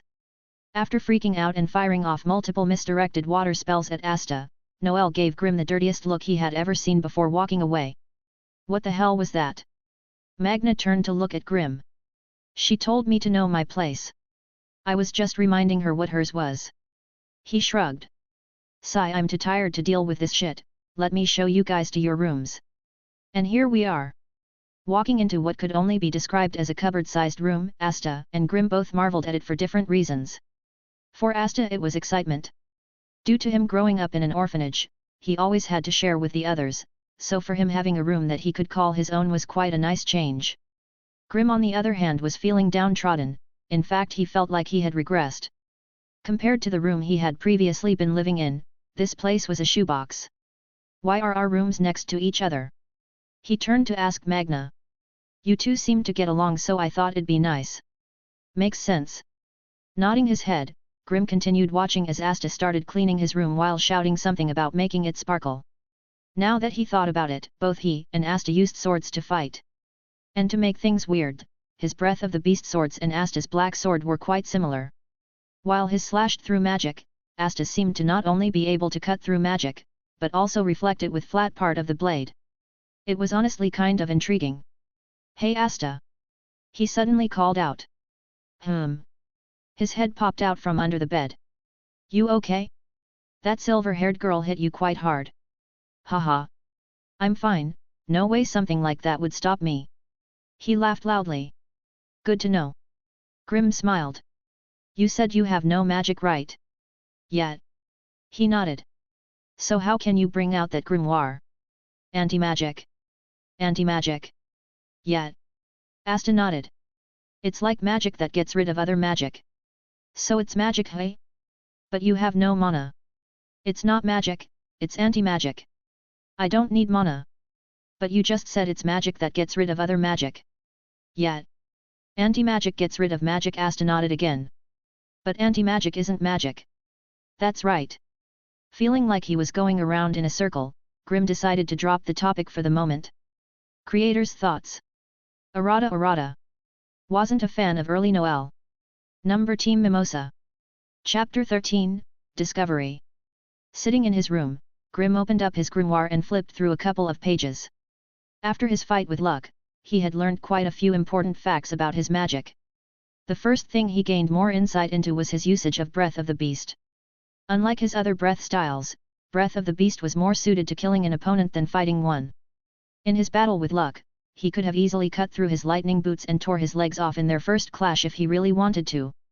The second thing he learned through his fight with Luck was how to properly switch between his swords mid-battle. While he had practiced doing it during his 6-month training period, nothing compared to actually doing it in battle. And while he may have broken some ribs as a result of his fight, he definitely felt that it was worth it in the end. The last and most important thing he learned from his fight with Luck was actually related to something that had been bothering him for a while. During his fight with Sister Teresa, she had hit him with a powerful flame spell that left him lying flat on his ass. A couple hours later he then found a fire-related breath style in his grimoire. At first he suspected that it could have been a coincidence, but after battling Luck and being hit by a shit ton of lightning punches, he obtained the Breath of Thunder style. Just like his fight with Sister Teresa, he was hit by a powerful spell and eventually gained a new spell that mirrored the elemental damage he received. He guessed that this meant that every time he received damage from a certain type of spell he'd gain a new breath style related to the same element. If his hypothesis was correct, then doesn't that mean he'd have to let people hit him until his grimoire said, "Aight, you took your beating like a man, here's a new spell." If that was the case, he could bet that fucktard of a god made it this way on purpose. It wasn't enough that he gave him a body that was weaker than the average human, he also had to make it so that it was near impossible for him to unlock the other breath styles without getting an ass whoopin'. Sighing at his newfound discovery, Grimm continued flipping through his grimoire until he felt a large amount of mana gathering at one point. What the hell? Opening up his window, he saw a large ball of water with multiple water sprouts bursting out of it. Sigh, what is that noble up to now? What's going on? Walking up to Yami and the others, they all looked up at the silver-haired noble who was drowning in her own spell. Breathes out smoke. Her magic's out of control. Yami replied. Oh. Grimm nodded with understanding before looking back up at the giant water ball. Should we do something about this? We can't. If we attack with magic then the girl might get hurt. Yami took in another drag of smoke. If only we had someone who could nullify magic. Nullify magic. As if hearing his thoughts, Asta's scream rung out loud as his small body came dropping down from the sky. Nope, not even gonna question it. Catch. You got here just when I was thinking about you. Yami said after catching Asta with one arm. Now then, go do something about that. He pointed at Noel's water ball. Good luck. Grimm gave him a thumbs up. What do you mean? Enhancing his strength with reinforcement magic, Yami suddenly threw him at the giant water ball. Surpass your limits, brat. Yami yelled some encouraging words. I think I understand why no one wants to join this squad. The power to nullify magic. After getting rid of the water ball spell, Asta and Noel fell from the sky and were transported to the ground with Finral's magic. Ha ha ha ha, that's some crazy magic you've got there. Pushing himself up off the ground, Asta held a friendly hand out to the silver-haired girl. I'm really jealous since I don't have any. I bet you'll be unstoppable when you get it under control. Asta smiled. This guy is way too nice to someone who was insulting him mere hours ago. Want some? Charmy obbled over dressed in her sleepwear and offered Grimm some food. Sure. So your problem was that you weren't able to control your magic Magna suddenly spoke up after Asta and Noel made up. Why didn't ya say so?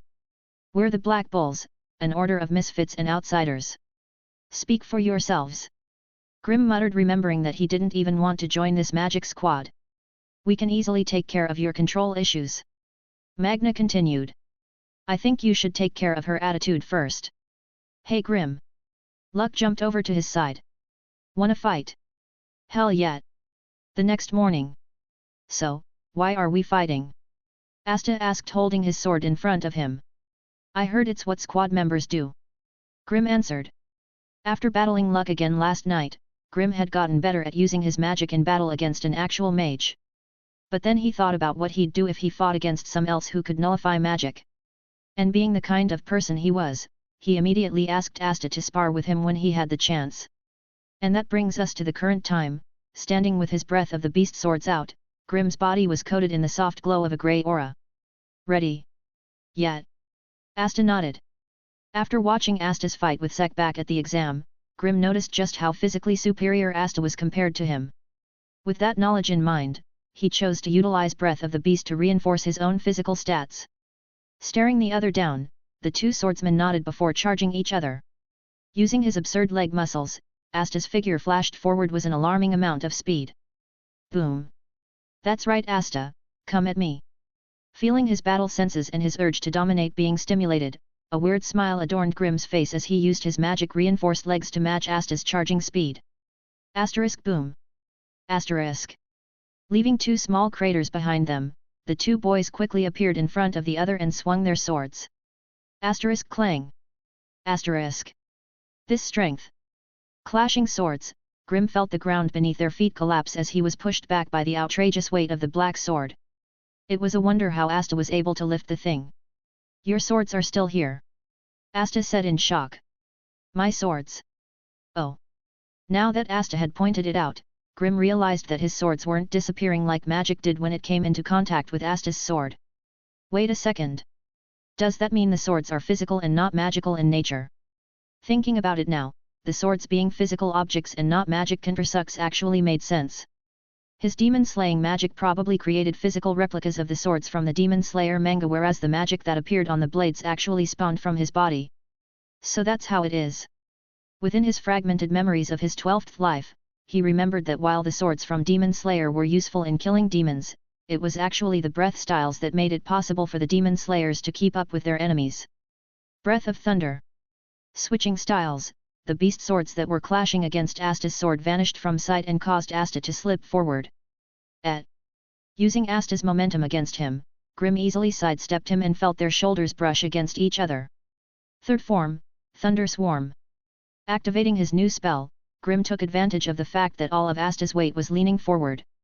With that little fact known to him, a spinning wave of lightning appeared around him and struck Asta's side, electrocuting him in the process. Chapter 14, A Magical Mission. After settling in at the Black Bull's base of operations, Grim, Noel and Asta were required to do a couple of tasks in order to help out the base. One of those tasks included feeding the monsters in the wild beast dungeon cages. That being said, Noel always kept a certain amount of distance away from him and shot him cold looks whenever the chance appeared. Asta on the other hand took everything in stride. After saving Noel from the whole drown in the water ball incident, she had become much warmer to him and made him act as the messenger between her and Grim. Ha ha ha, people really can surpass their limits when they've got something to protect. Captain Yami's voice reverberated from down the dark corridor. It was surprising to me too. Magna's voice accompanied his before they came into sight of the three new recruits. Why are you two naked? Grim asked after the two of them came into view. Standing with Noel and Asta in front of the wild beast dungeon cage, Noel's face turned red after seeing Magna and Captain Yami walking towards them naked. It's liberating, was Yami's response before nodding to Magna. Now then, you three will be going on your first mission. Magna stood in front of them with the grace of a senpai. Which was really hard considering his current attire. Hell yet!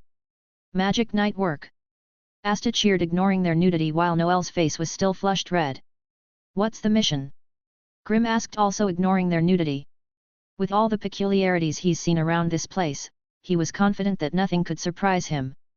Hehe, you'll be going to the village of Sasui to find and hunt a boar. Oi! What's with those faces? This is a serious mission, you know. Magna snapped. No, it's just. Aren't magic knights supposed to do cooler things like fighting crime and saving people? Grim phrased the question as nicely as he could instead of saying what he was really thinking. What are you talking about? Of course we're saving people. By hunting a boar. We'll save them from starving to death. Magna smiled smugly, much to everyone else's displeasure. Kmen brats, we'll Can you please put some clothes on? Noelle couldn't take it any longer and finally snapped. Moving to the main area, Magna and Yami now fully dressed sat comfortably on the sofa while Grim and the other newbies were forced to stand. So about your first mission as Magic Knights? Yami started. You mean hunting a boar? Grim added. Yes. How do we even get saddled with such a mission in the first place? Noelle questioned, unable to figure out how they had gotten here. Looking forlorn, Yami took a long puff of his cigarette and explained the situation to the trio. Me and Magna ended up losing to the mayor of Sasui village. What? You guys lost? How strong was this guy? Everyone including Grim made surprised faces as they couldn't imagine a magic captain like Yami losing to the mayor of some random village. Taking in another deep drag of smoke, Yami looked up at the ceiling before breathing out. We lost in a game of cards. That old geezer basically stripped us of everything we had. And 6 months' worth of pay. Magna chimed in. So to pay off our debt, we promised that we'd do anything he asked. Yami continued. And he asked us to take care of some wild boars at his no-name village. Grim asked, putting the pieces of the puzzle together. Yeah. Sigh, so let me get this straight, you guys lost everything after making several bad decisions while gambling, and to pay off your debt, you're sending your newly acquired squad members off to clean up the mess you guys made under the guise of it being our first mission. Whoa, you're pretty smart, aren't you? Yami said with a surprised expression which really pissed Grim off. Are we at least getting paid? Of course not. That old man took everything. Then what's the difference between this and slave labor? Slaves don't get paid. We're not getting paid though. Oh yeah. Magna, take care of this, I'm gonna go surpass my limits in the shitter. Sure thing, boss. Magna saluted and watched their captain get up and leave. Once the captain had disappeared from sight, Magna took the reins and started giving them orders. You heard the captain, get your brooms ready, we're going to Sasui village. I can't fly on a broom. Me neither. Asta and Noelle spoke up some excuses. Why the hell can't you guys do something as basic as that? Magna yelled. I don't have any magic. I can't control my magic. He then turned to look at Grim. Don't lump me in with them, I can fly on a broom, I'm completely normal. Flash back to him smiling while fighting luck. Normal my ass. Sigh, here's what we'll do. Sighing at the fact that 2 out of the 3 newbies couldn't fly on a broom, Magna opened up a closet and brought out a weird-looking broomstick with an animal skull on it. We'll take my broom, Crazy Cyclone. Due to him being able to use his own broom, Grim was forced to let one of the 2 other newbies ride with him. At first, Magna suggested that he take Noelle, but that suggestion was quickly shot down after Grim refused and they remembered what happened last time Grim got annoyed with her. Whoa! So this is what it's like to ride on one of these. Holding on to Grim's waist, Asta marveled at the fact that he was riding on a broomstick. Hold on properly or you'll fall. Grim called over the wind. Not paying attention to him at all, Asta kept shuffling about and Grim had to try to keep the broom steady so that they wouldn't fall to their deaths. Humph! How dare he refuse to ride with me? Who does he think he is? While she didn't particularly like Grim as a person, being rejected by someone she didn't like was more of a blow to her self-esteem than she would like to admit. So with nowhere to air her frustrations, she ended up occasionally strangling Magna as a result. Eck! Too tight. Flying through the air at a moderate speed, Grim and the rest landed at an area surrounded by a thick cloud of mist. What the heck? Where's all this mist coming from? Isn't that the village over there? Asta pointed to the center of the mist. This place has some seriously bad weather. It's magic, dummy. Noelle sneered when she heard him. Even if we go through the front, we'll probably be unable to reach the village. Asta! Grim suddenly called out. Yeah. Can your sword get rid of the mist? How do I do that? Your sword negates magic, right? Just touching the mist with your sword should clear it away.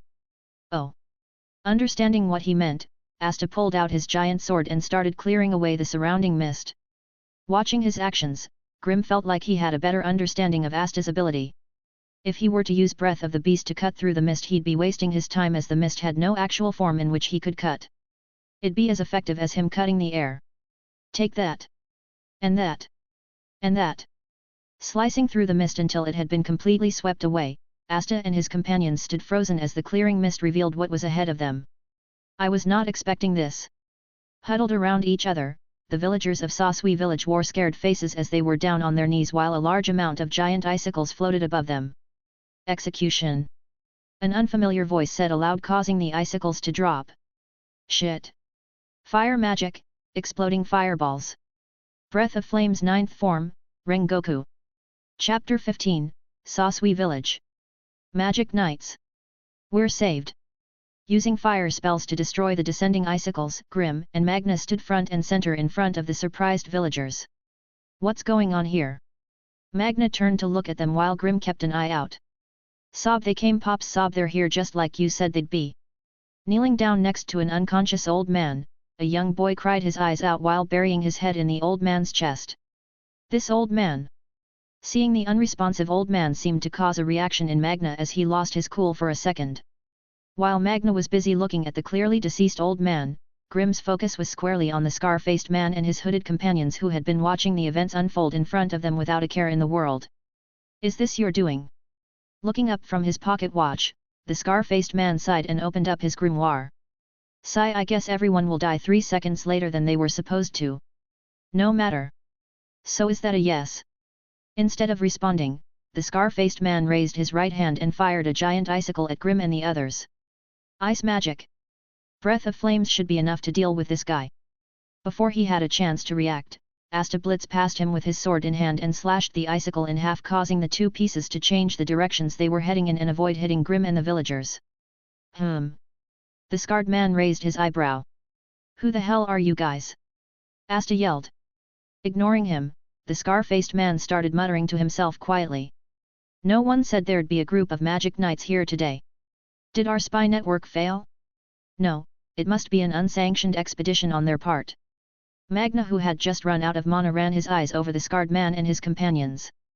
They don't look like spies from another country or run-of-the-mill thieves. Just who are they? While this was going on, the scar-faced man kept muttering to himself. How did they get through the barrier that we set up? It doesn't look like they got here through spatial magic. Taking a look at them properly, he finally noticed the emblem on their robes.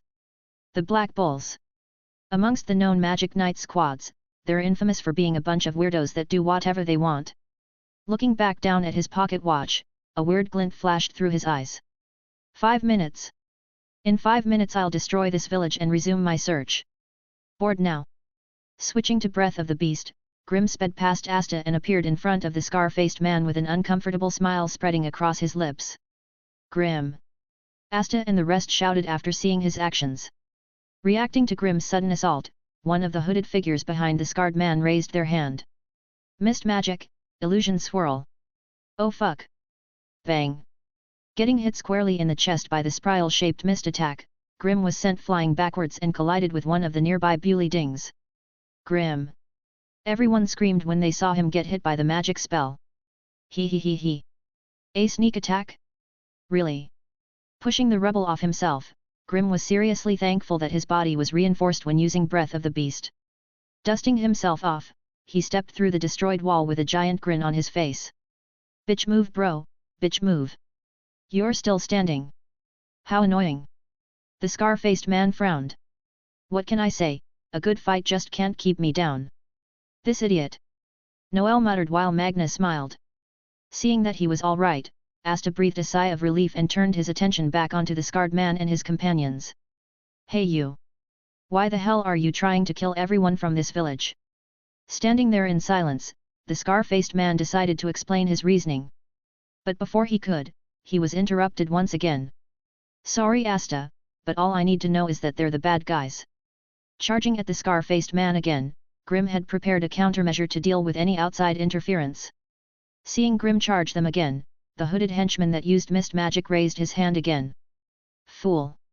Mist magic, illusion swirl. Blasting another spiral-shaped attack at him, Grim grinned as he remembered one of the Breath of the Beast spells that he had previously found ridiculous. 11th Fang, sudden throwing strike. While his swords couldn't negate magic like Asta's, it was still useful when he needed to cut through something magic-based. Throwing both swords at the mist attack in a rotating fashion, the blades easily passed through the mist, splitting it in half and creating a long passage wide enough that Grim blitzed through it before the mist could reformed. What the H? Jumping in the air, he switched from Breath of the Beast to Breath of Thunder. Third form, Thunder Swarm. Shields. The scar-faced man yelled when he saw the speed of the attack. Opening their grimoires, the hooded men used compound magic to create various ice shields. Asterisk bang. Asterisk. Asterisk bang. Asterisk. Asterisk bang. Asterisk. You guys are wild. Falling through the air, Grim laughed with an unsettling amount of glee in his voice. Oh no. He's lost it. Magna muttered. Breath of Flame's ninth form, Rengoku.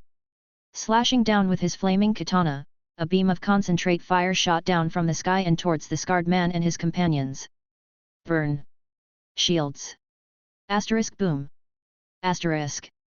Creating a loud explosion upon contact, a devastating shockwave shook the village while a large cloud of steam spread from the attack's epicenter and encapsulated Asta and the rest of the villagers. Whoa, steam! Regrouping with Asta and the rest, Grim couldn't help but admire his work. You went overboard, idiot! Noelle chastised. How dare you delay me? How dare you? Hey! Hearing the scar-faced man's voice erupt from the cloud of steam, Grim and the others were quite surprised when it all cleared away and the scarred man stood before them with several burn marks on his face and body. His companions weren't much better off as their robes had been burnt and several ice shards were sticking out of their bodies. Wow! You guys look like shit! Grim commented after seeing them. Urgh! Kill him! The scarred man screamed venomously. With anger and hate flashing through their eyes, the previously hooded henchmen raised their hands and performed another compound magic spell. Compound magic, Cage of Infinite Hail. I don't think I can block that many. Combining multiple ice and mist-based magic spells, the scarred-faced man and his companions created countless icicles that surrounded Grim and everyone else from all directions. Well shit! Looking in the near-endless amount of icicles ranging from all sides, Grim couldn't help but swear. If it was him alone, he was confident that he could potentially protect himself by using Thunder Swarm. Unfortunately for him, he couldn't guarantee that the villagers wouldn't get caught in the crossfire and be electrocuted to death. With no other choice, he chose to keep using Breath of Flames. Any bright ideas, senpai? He raised his sword and asked Magna. You wouldn't happen to have an ice sword, Wudia? Not at the moment. Then we'll do it the old-fashioned way. Which is? Pushing his glasses up on his face, Magna grinned. Bulldozing our way to the finish line. Creator's thoughts. Errata. Compound magic is the combination of multiple spells to form one single powerful spell. It's a better version of union magic which can only combine two spells. Random comment, just started rewatching Avatar: The Last Airbender on Netflix. God, it was a good show. Makes you wonder how Legend of Korra could be so trash in comparison. I think it was because Korra was basically Katara if she was born in the 21st century and as the Avatar. Chapter 16, A Magic Knight's Duty. Fourth form, Blooming Fire Undulation. Fire magic, exploding fireballs. Asterisk bang. Asterisk. Asterisk bang. Asterisk. Asterisk bang. Asterisk. While Grim and Magna used fire spells to defend against the icicles, Asta used his anti-magic sword to slash at the incoming ice projectiles. Mommy! One of the village kids cried. It's okay, honey, the magic knights will protect us. Seeing that Grim and his companions were still standing despite the efforts of him and his companions, the scar-faced man lost his temper again and raised his hand. Melt! Using magic to break the ice shards into smaller pieces, the scar-faced man smiled while the Black Bulls were starting to feel the effects of fighting against an opponent that outnumbered them. Damn it! My magic won't last long at this rate. Seeing that the situation was taking a turn for the worse, Magna started to curse internally. Exploding fireballs! Exploding fireballs! Exploding fireballs! Asterisk bang! Asterisk! Asterisk bang! Asterisk! Asterisk bang! Asterisk! Watching the chaos unfold around her, Noelle tightened her fists and turned to look at the scar-faced man and his companions. If I can interrupt their casting, we'll be able to turn this situation around. Stay back, Noelle! Magna yelled after seeing what she was about to do. Her magic was too unstable, and if she used it in such a delicate situation, she might end up causing more harm than good. Blooming fire undulation. Asterisk bang. Asterisk. Jumping in front of her and getting rid of a small army of icicles, Grim looked at her with clear annoyance. Don't get in the way if you can't contribute. Focusing his attention back on the incoming icicles, he returned back to his post before the villagers were injured. Am I just a burden? Asta. Magna needs some help. Got it. Is there any point of me even being here? Grim. I've got it. Hearing the struggles of her squad mates, she couldn't help but feel powerless. Die, damn you! Die! The scar-faced man and his henchmen screamed while increasing the number of ice shards. A/N, they seem really pissed off. Am I, really this useless? While Noelle was having a minor breakdown, a small village girl with tears in her eyes crawled over to her and tugged on her clothes. Hey! Miss Magic Knight, please save us. Damn it, Asta. Cover Magna. Grim's voice sounded out. I'm trying. Shit. I'm almost out of mana. Asta. I can do it too. Grim. I can be useful. Magna. I can also save people. Kill them all. I can also be a magic knight. Asterisk boom. Asterisk. Hey. Feeling a large amount of magic power, the Black Bulls and the scar-faced man couldn't help but stop their attack. This magic power. The scar-faced man muttered. What the hell? Magna said in shock after looking behind him. Bursting out with bright blue light, Noelle's grimoire appeared in front of her with freshly written new pages. Crouching down, Noelle slammed her hands down on the ground and impulsively activated her new spell. Water Creation Magic, Sea Dragon's Nest. Springing from her well of mana, a large dome of water composed of multiple whirlpools manifested itself around the Black Bulls and the villagers. Whoa! Go Noelle! Asta praised.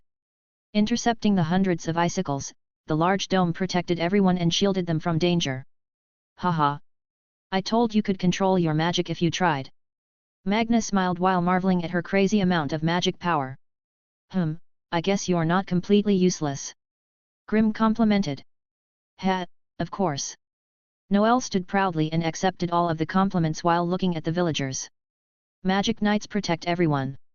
Well then. Grim stretched. Since the villagers are being protected, why don't we take the fight to them at Asta? He grinned. Right behind you. He brandished his sword. Damn them, damn them, damn them. The scar-faced man screamed while his henchmen looked at him with worry. Heath-sama. Before they were able to finish their sentence, Asta and Grim burst out from the water dome and charged towards them. This is for all the people you've hurt. Asta yelled. Using Breath of the Beast to keep up with him, Grim lagged behind slightly but watched as Asta's sword struck the scar-faced man's chest. Bang! Having his lungs damaged by the blunt trauma, the scar-faced man coughed up a small mouthful of blood. Heath-sama. Did he get him? Noelle and the others watched from behind the protective water dome. Heath suddenly smiled. What? Realizing that something was wrong, Asta looked down at his feet and saw a sheet of ice under them. Oh no! Placing ice beneath his feet, the scar-faced man known as Heath destroyed Asta's balance and killed his momentum. Thrown back by the attack, the disgusting smile on Heath's face was all too visible to the now stuck Asta. Even if your sword can negate magic, your body doesn't. Ice magic, Heavenly Ice Fang. Thrusting his hand forward, a large icicle shot out of the ground and pierced towards Asta. Asta! Noelle and the others screamed. Breath of Flame's second form, Rising Scorching Sun. Flashing in front of him, Grim's flame-covered katana swung up and created a flaming fire wheel that easily dealt with the giant icicle. You didn't forget about me, did you? You? Me? He grinned. Thanks, Grim, you really saved me there. Asta breathed a sigh of relief after not getting impaled. Instead of answering, Grim gave the guy a thumbs up much to Heath's annoyance. Why? Why do you keep interfering? 'Cause it's fun. Heath screamed and grabbed the sides of his head. Yo Asta! Grim called out while Heath was having a meltdown. Yeah. Do you wanna deal with this guy or his lackeys? Taking a moment to look at the villagers inside the water dome, a look of resolution appeared on Asta's face as he turned back to Grim. I'll take him. Then make sure you don't lose. As if. He smiled. Fist bumping each other, Grim charged past the wailing Heath and ran towards the lackeys. Get back here! Heath screamed and shot an icicle towards the running Grim. Asterisk bang! Asterisk! Jumping in front of the icicle, Asta blocked the attack with the flat part of his sword. Sorry, but your opponent is me. Oh shit, he's coming. Fuck this. I'm out. Run. Breath of thunder third from, thunder swarm. Grinning at their retreating figures, Grim showed no mercy as he released his lightning spell. Crackle. Asterisk boom. Asterisk. Wow. No. It burns. Spamming the spell on repeat, Grim watched as their figures slowly turned crisp black after suffering through multiple sessions of electrotherapy. Creator's thoughts. Errata. LOL, Grim letting Asta handle Heath while he torments the henchman. Random comment, so I've reached book 2 of Atla and I gotta say, compared to my childhood self, my adult self sees more chemistry between Ong and Toph than him and Katara. I think Ong is suffering from anime protagonist meets first girl, thus he will end up with her syndrome despite not being an anime protagonist. Just thought I'd share that thought. But who knows, maybe rewatching book 3 will make me say Katara fits Ong better. Chapter 17, Friendship. By the time Grim had finished playing with his toys, Asta had dealt with the leader of the hooded men. Whistle. Not bad Asta, not bad at all. Grim smiled and rolled up to him. Breathing heavily, Asta smiled and gave him a thumbs up. Good job guys. Magna walked over with Noelle and the rest of the villagers. Humph, if you could even do this much there'd be no way you could be in the same team as me. Noelle said with her usual tone. Laughing at her tsundere act, the villagers praised them before getting everything back in order. Now then. Magna stretched and looked over at Heath and his unconscious men. Let's deal with these guys. Fire restraining magic, flame rope solid binding formation. Opening his grimoire, Magna raised his hand and made flame-based rope restraint appear on the bodies of their fallen enemies. Well, aren't you just full of tricks? Grim muttered. Magna. Asta suddenly shouted and pointed at one of the henchmen. Hey! Standing next to each other, the squad of Black Bull members watched as one of the henchmen turned into mist and escaped their bindings before disappearing with the wind. So one got away. Who cares?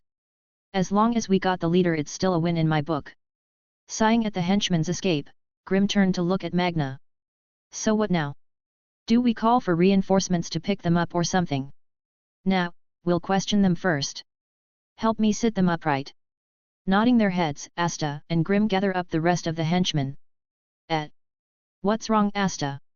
Before he could answer, the group saw some shuffling inside his shirt. What's that? As if to answer their question, an anti-bird flew out of Asta's clothes and disappeared into the air. Are you hiding breadcrumbs or something? Rousing from their slumber, Heath and his henchmen found themselves bounded by some weird fire binding while Magna and his team stood in front of them. I can't use my magic. Seeing Asta holding onto his grimoire, Heath frowned. Finally awake, hey. Magna spoke up. After I finish resting up, your ass is going straight to magic jail. Why does that sound so ridiculous when he says it? I see. I failed. Damn right you did. Now you'll pay for everything you did to those villagers. Lowering his head, Heath looked down at the fire bindings. So they sealed my magic. Then you'll explain everything to the magic knights. Magna continued. Including who you are and why you attack. I refuse. Heath interrupted before looking at Grim. It's a shame that I couldn't kill you with my own hands, but it looks like this is as far as I go. Hey! Not understanding what he meant, the group were taken aback when a purple light started shining from his abdomen. A magic tool. Magna spat. To think the last thing I'll see before my death is the face of that despicable brat. A/N, you could always close your eyes, or look at the sky. Ice magic, ice burial. Once he finished speaking, he and the rest of his henchmen transformed into spiked icicles before shattering into nothingness, leaving nothing but his pocket watch behind. He chose death over the fear of dropping the soap. I can respect that. What? Dunno. Grim shrugged. I felt like it was the most appropriate thing to say considering the situation. Anyway, let's go home, I'm starving. How can you say that? Asta suddenly grabbed his collar and shouted. Someone just died in front of us. How can you be in the mood to joke around? Having retained some of his core memories, Grim's current personality was quite close to the version of him that returns to the God realm with all the memories of his past reincarnations. He had seen enough death to last several lifetimes, and while the current Grimm may not remember seeing those deaths from his other incarnations, the emptiness he felt when he saw death remained ingrained into who he was. So to answer Asta's question, Grimm simply shrugged his shoulders and replied without a hint of emotion in his voice. People die every day. If you let the death of a stranger affect you this much, then you're not suited to be a magic knight, much less the Wizard King. What did you say? Asta tightened his grip. Stop it! Magna suddenly shouted and separated them. Both of you chill. Sitting on the roof of one of the village buildings, Grimm watched the distant sunset and spoke to Magna, who had climbed up behind him. Where's Asta? With Noel. I see. Sigh about what you said before. You can't coddle him forever, Magna. As a magic knight he has to get used to the possibility that he'll see death on both sides of the fence. I know. But it's his first mission, he shouldn't have to think about these things so early in his career. It's better if he learns earlier. Not knowing how to respond, the two lapsed into silence until Grimm suddenly spoke up. You know, I'm actually not from Nairn. What? Magna looked at him with some confusion. 5 years ago I woke up in the middle of a forest that bordered the Clover Kingdom. I had no memory of who I was, how I got there, or if anyone was coming for me. I didn't know if my parents had abandoned me or if I had simply wandered around and had gotten lost. Can you guess what I did? I waited. And waited. And waited some more, and you know what? No one came to get me.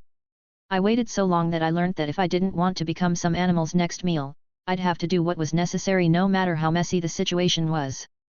What Grimm was saying was actually the truth from a technical standpoint. He didn't actually know if God had transported his soul and memories into someone else's body or if he had just created a new one from scratch. It was also true that he had no memories besides the one he had when he first woke up 5 years ago. For all he knew, this body could have actually had parents waiting for it. I didn't know. Asta's voice rang from behind. Hey! Turning around, Grimm was surprised to see Asta standing there. Oh yeah, he has no mana, so I can't track him. Asta. I'm sorry. Asta suddenly bowed. I didn't know about the struggles you've had to face nor what you've been forced to do. But even so, I don't want to solve all my problems through bloodshed. Sigh. He's a stubborn one. Grimm suddenly smiled. But I can't say I hate that about him. Getting up to his feet, Grimm walked over to Asta while the light of the distant sunset hit his back. You know that the Wizard King has probably spilt a lot of blood, right?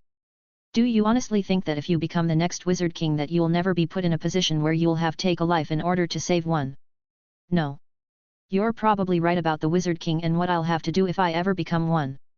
But even so, I'll only do it if I can't do anything else. If there's other ways to solve disputes without violence, then I'll do everything in my power to achieve it. Seeing the resolve in the grey-haired boy's eyes, Grimm felt a smile creep onto his face. You really believe that, don't you? Yeah. He nodded. Then I'll be watching closely, Asta. He smiled and held his arm out. Seeing this, Asta clasped his forearm and returned Grimm's smile with his own. Then watch as closely as you can, because I'll be the best Wizard King in history. Creator's thoughts. Errata. So. Do you think God created the MC's body or just put his soul into a random one with a weak body? Random comment. So I'm on book 3 of Avatar and all I can say is, I still don't understand why Azula is my favorite character. I mean, Toph is fighting for that position, but there's something about Azula that's just so endearing. Also, Ty Lee is the cutest and Katara still hasn't gotten any better. But at least she's better than Korra ever was. I gotta say, Atla actually knew how to write strong female characters, so why can't Hollywood do the same? Chapter 18, Market. After making up with Asta, Grimm and the rest of the Black Bulls were given a gracious send-off by the villagers and eventually left the area of Sasui village on their brooms. Unfortunately, not all was well. Before they had arrived and stopped Heath and his men from slaughtering everyone, the mayor of Sasui village took a stand against the invaders and sadly lost his life in the process. So while Asta, Noel, and Grimm were happy over the fact that they had completed their first mission, the villagers were still in a state of mourning. Black Bulls HQ. Ha ha ha ha, congrats on completing your mission. Yami congratulated them once the 4 of them had settled down. You guys somehow managed to turn returning a favor into a Magic Knight sanctioned mission. You guys are seriously hilarious. Look, we even got a star from the Wizard King. Pulling out a small white star, Yami showed it off to the quartet. Wait, seriously? Magna exclaimed after seeing it. Whoa! It's a star. Asta's eyes widened. While the two of them were ogling the star, Grimm asked the real question. What's so important about getting a star from the Wizard King? The stars represent our ranking amongst the Magic Knight squads. The squad with the most stars is publicly recognized as the best. Vanessa commented as she casually walked past them.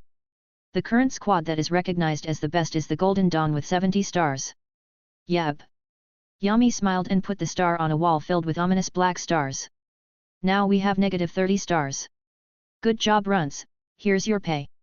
Pay? Grimm looked up questionably. Yet. He grinned and threw over a small bag of cash. What a small amount. Noel mumbled. Catching it, Grimm and the others were thoroughly confused. I thought you said that we weren't gonna get paid. He hummed. After getting your report, the Wizard King deemed your actions as official Magic Knight business. Oh. Well, I won't say no to earning money. Pocketing the cash, Grimm was about to bid his farewells to his group and go look for luck. Hey Grimm! Vanessa called out before he left. Yet.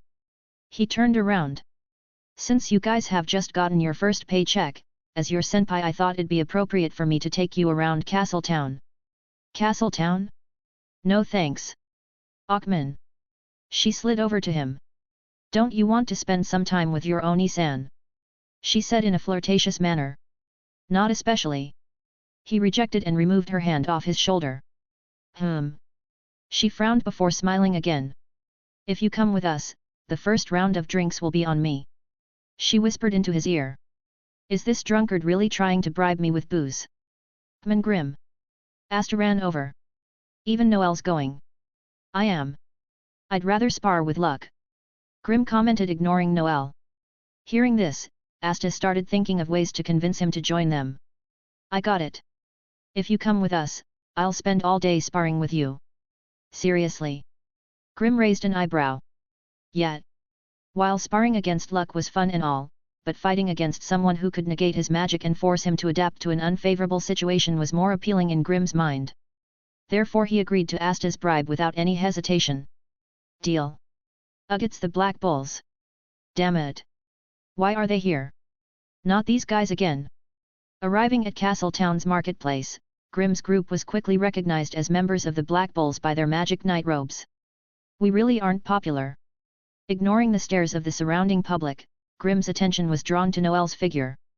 While he couldn't say that he had the best impression of her, his previous hypothesis on how he unlocked more breath styles came to mind after seeing what she did during the Sasui village rescue mission. If he was right about needing to be hit by different elements in order to unlock more styles, then it would be logical that getting hit by some moderately powerful water spells could potentially help him unlock a water breath style if one existed. There was only two issues with train of thought. First of all, the amount of damage he took from Teresa and Luck were different and the time needed for the style to awaken also differed greatly. He guessed that the damage he took correlated with the time needed for the style to awaken. This was problematic because Noelle's magic control was not exactly the greatest and she could possibly end up killing him by accident. The second issue was Noelle herself. Just the thought of him needing to ask her for help made his skin crawl. He didn't know if it was due to his pride or something else, but he knew that asking her was definitely out of question. I really wish I knew some water mages. Hey look! It's that sexy alcoholic from the Black Bulls. Someone pointed at Vanessa. Oh my god! That silver-haired girl is so cute. Where exactly are you taking us, Vanessa? Grimm spoke up. Hi, to the black market of course. Not finding interest in any of the wares inside the black market shop, Grimm chose to stay outside and pass the time. Would ice magic work as well? Do I even have an ice style? Would it count as a water style? What about the other elements? I already have fire, it'd make sense if there was a water, wind, and earth style. While Grimm was lost in his thoughts, he was suddenly interrupted by a sudden yell. Thief! Hey! Asterisk swoosh! Asterisk! Brushing past him at an incredible speed was a hooded guy dressed in all black. What the hell? Move! Asta's voice suddenly sounded out from behind before jumping over him and chasing the hooded guy. Well, this seems more interesting than just standing here. Pushing his previous thoughts aside, Grimm activated Breath of the Beast in order to catch up with Asta. Asterisk whoosh! Asterisk! Give back Granny's money! Asta shouted and pulled out his grimoire. Oh, there was a robbery. Pushing forward, Grimm finally managed to catch up to Asta while he was pulling out his great sword from his grimoire. That gives me an idea. Asta! He suddenly yelled and switched to Breath of Flames. Surprised by Grimm suddenly yelling out his name, Asta turned back to look at him. Seeing Asta slow down, Grimm smiled and raised his sword above his head. Ninth form Rengoku. Slashing down, a powerful beam of concentrated flames shot towards Asta. Understanding what he was planning, Asta held the flat part of his sword in front of him and let the beam of fire hit it. What the hell are you two doing? Noelle screamed after seeing Grimm attack Asta. Ignoring her, both Asta and Grimm's eyes met moments before the beam slammed into the sword. Asterisk boom. Asterisk. Asterisk whoosh. Asterisk. Fronting the full force of the blast, Asta was blown off his feet from the impact of the attack and was sent flying towards the escaping thief at a scary speed. If it wasn't for the weight of his giant sword, Grimm couldn't imagine the speed he would currently be flying at. Hey! Hearing the explosion, the thief who was now riding on his broomstick turned to look at the airborne Asta. Using the momentum of the explosion, Asta gripped the hilt of his sword and somehow managed to twist in the air before hurling his sword towards thief like it was a spear. Swoosh! Asterisk. Shit! Asterisk bang! Asterisk. Faster than he could react, the sword cut through the air at an astonishing speed before striking the ground in front of him, causing several small rocks to be sent flying towards him. Erg! Covering his face to avoiding getting hit by the rocks, he felt the hairs on the back of his neck rise. Breath of Thunder third form, Thunder Swarm. Covered in his yellow aura, yellow-colored lightning crackled along Grimm's figure as he appeared behind the thief. Oh she arg! Before he could finish his sentence, Grimm released a spinning wave of electricity that caused the man to scream his lungs out before collapsing. Here you go, Granny! Asta smiled while returning the purse. Oh thank you, young man. Here's a little something for your effort. She slipped a single coin into his hand. Whoa, thanks Granny, try not to get robbed in the future. Let's go Asta, you promised a fight. Grimm interrupted, feeling uneasy about the old woman in front of them. Hee hee, bye Granny. He waved as they left the old woman behind. What a nice young man. The old woman smiled as magic particles started radiating off her. The power to nullify magic and use multiple different magic elements. What interesting boys. Once the magic particles vanished, they revealed the figure of Julius Novacrono, the Wizard King. Creator's thoughts. Errata. Little bit of Grimm/Asta teamwork there lol. And don't worry, Grimm will get his breath of water soon. I just don't like being too generic and having the MC learn the most popular moves first, as I feel it overshadow the other things the MC is capable of without them. It's the reason I stopped myself from adding in Thunderclap and Flash at the beginning despite my love of that technique. Or I guess I should say spell, since that's how it works in this FIC. Anyway, Grimm wrecks it in the dungeon exploration arc, so for everyone who thinks he's acting like too much of a side character or his personality isn't MC material, just you wait. Chapter 19, A Big Gamble. How are you whining? This is supposed to be a game of chance. After helping out with the whole Sasui village matter, Magna invited Grimm and the others to the place he and Yami frequented when they wanted to gamble and drink. Overhearing their conversation, Yami somehow managed to invite himself and forced the lot of them to play cards with him. My wages. My beautiful wages. Rocking back and forward on the stone ground, Asta stared mournfully at his nearly empty coin purse. I lost, to a commoner. Broken up over the fact that a commoner was beating her at something, Noelle found herself in a state of denial as she kept repeating herself while clutching her cards. Not bad kid, not bad. Taking in a deep drag of his cigarette, Yami pulled out a large coin purse and slammed it down onto the table. I'll raise ye. Yami. Magna looked over to him with a stunned expression. Looking at the large coin purse in front of him, Grimm, who was winning, looked at Yami with an unusual amount of confidence in his eyes. Are you sure you want to do that? Yeah. Yami nodded. Don't you think it looks a little light? While the memories of his past lives were gone, the lessons Grimm had learned and the things he had experienced were burnt into his very being. So while he may not have a lot of experience in playing this game, he was pretty sure he had played something similar in one of his past lives and was able to subconsciously draw on his past experiences. Hearing Grimm's commented, Yami couldn't help but frown before placing his grimoire on the table. I'll add this. Captain. Magna's eyes widened. Grim eyed the black grimoire before shaking his head. As captain of the Black Bulls, it'd be bad if you didn't have that, so how about we use Magna's shades instead? Deal. Yami agreed without any hesitation. It's fine. Yami patted Magna's shoulder. With the amount of money we're about to make, you'll be able to buy 10 pairs of shades. But that's only if you win. Magna. Yami said in a serious voice. Have I ever led you astray? No. Then trust me. Seeing the confidence and determination in Yami's eyes, Magna took in a deep breath and agreed. Fine. Taking off his shades, he put them up to wager next to the big coin purse. We're all in, you bastard. Good. Good. Grim smiled before nodding to the dealer. Seeing that all parties were ready, the dealer shuffled the deck before handing the cards out. Taking a look at his cards and then back at Yami's, Grim took a deep breath before revealing them. Seeing the cards on the table, Yami took a look at his own before placing them face down and looking at Grim. Grim. He called out in a serious tone. As a member of the Black Bulls, I want to teach you about a sacred proverb that we all follow. It's called taking one for the team. For the next couple of minutes, Yami went over the meaning of taking one for the team and ended by saying, so you should always put the needs of your comrades first. I see. Grim nodded. Good. Yami nodded and continued. Now let's forget Abu. Before we do that. Grim interrupted, I want to inform you of a special proverb that I live by. It's called don't fuck with me. Hearing his words, the look of relief on Yami's face quickly faded and in its place was an expression of confusion. You see Yami, by forcing me to join your squad, you ended up fucking me, and I don't like to be fucked with. Grim chuckled lightly. Now if I was a bigger man with a bigger heart, I'd simply shrug it off and let bygones be bygones. It's just a shame that I'm not that kind of guy. You screwed me over, Yami, now I'm returning the favor.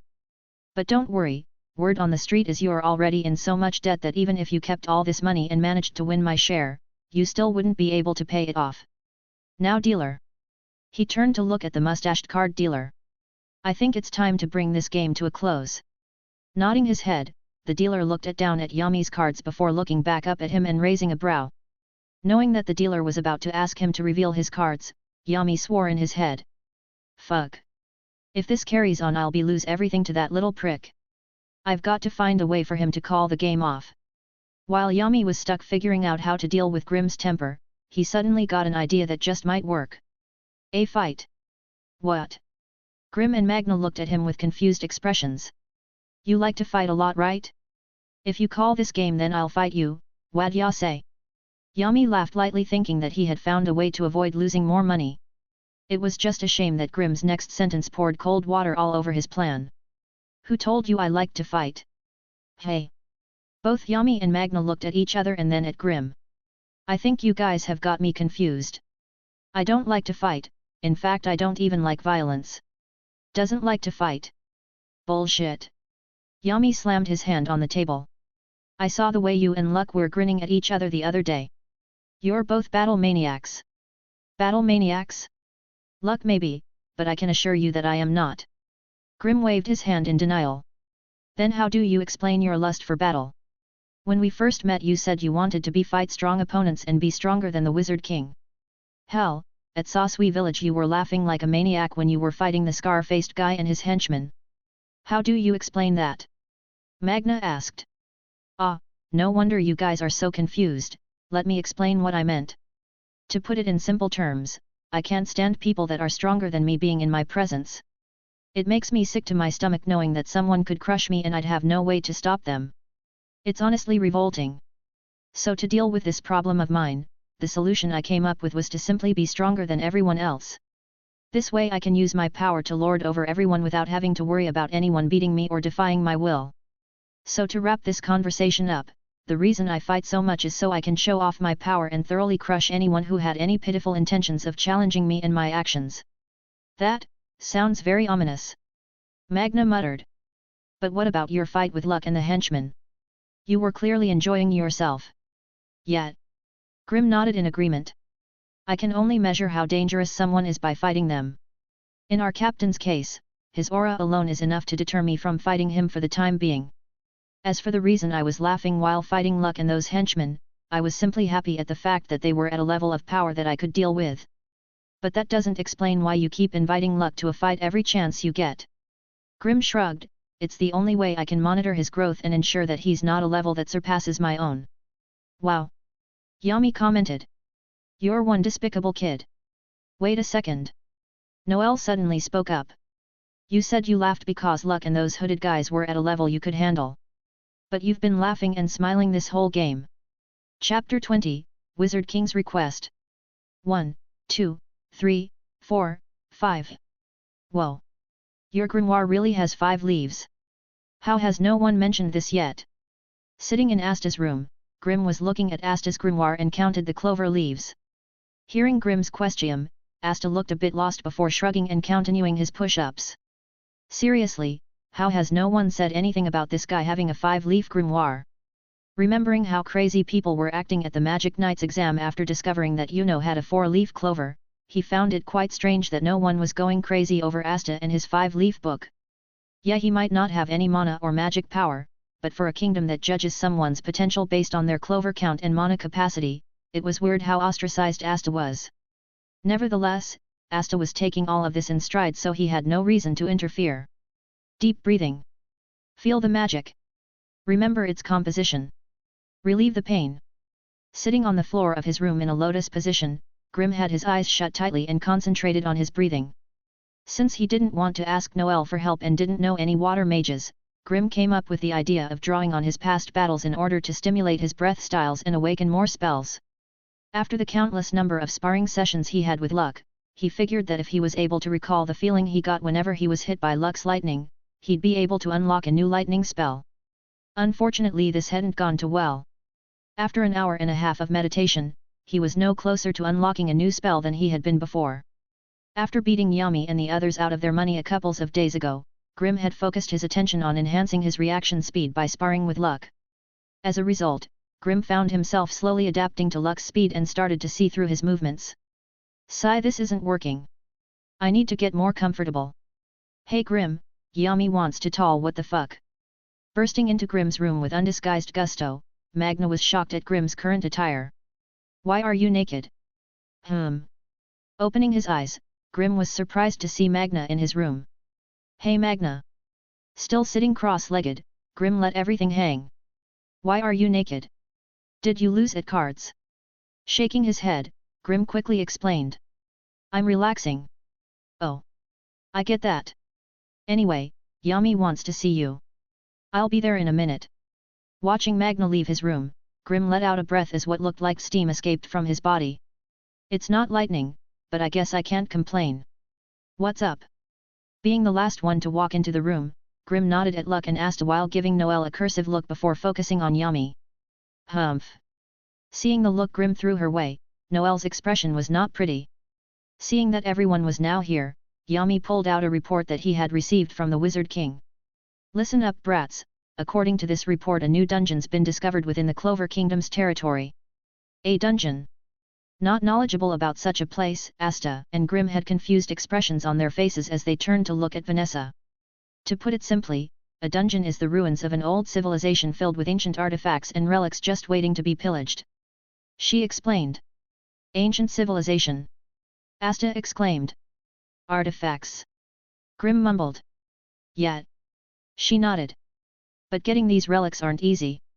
Dungeons are usually filled hundreds of different kinds of traps that stop explorers from reaching these treasures. Explorers. Nice way of not calling themselves treasure hunters. Seeing that the conversation was coming to a halt, Yami continued reading from the report. While the dungeon is technically within the kingdom's territory, it also borders on the edge of an enemy kingdom's territory. So to ensure that they don't get any of the good artifacts that could be used against us, our job is to clear the place out before those fuckers get there. Enemies from another kingdom. Chances are that they'll send strong mages in order to make sure that they get the artifacts without a hitch. Thinking about how there could be people stronger than him appearing in the dungeon caused Grimm to feel an uncomfortable amount of annoyance. I volunteer. Me too. Asta jumped in. Obviously you two are going.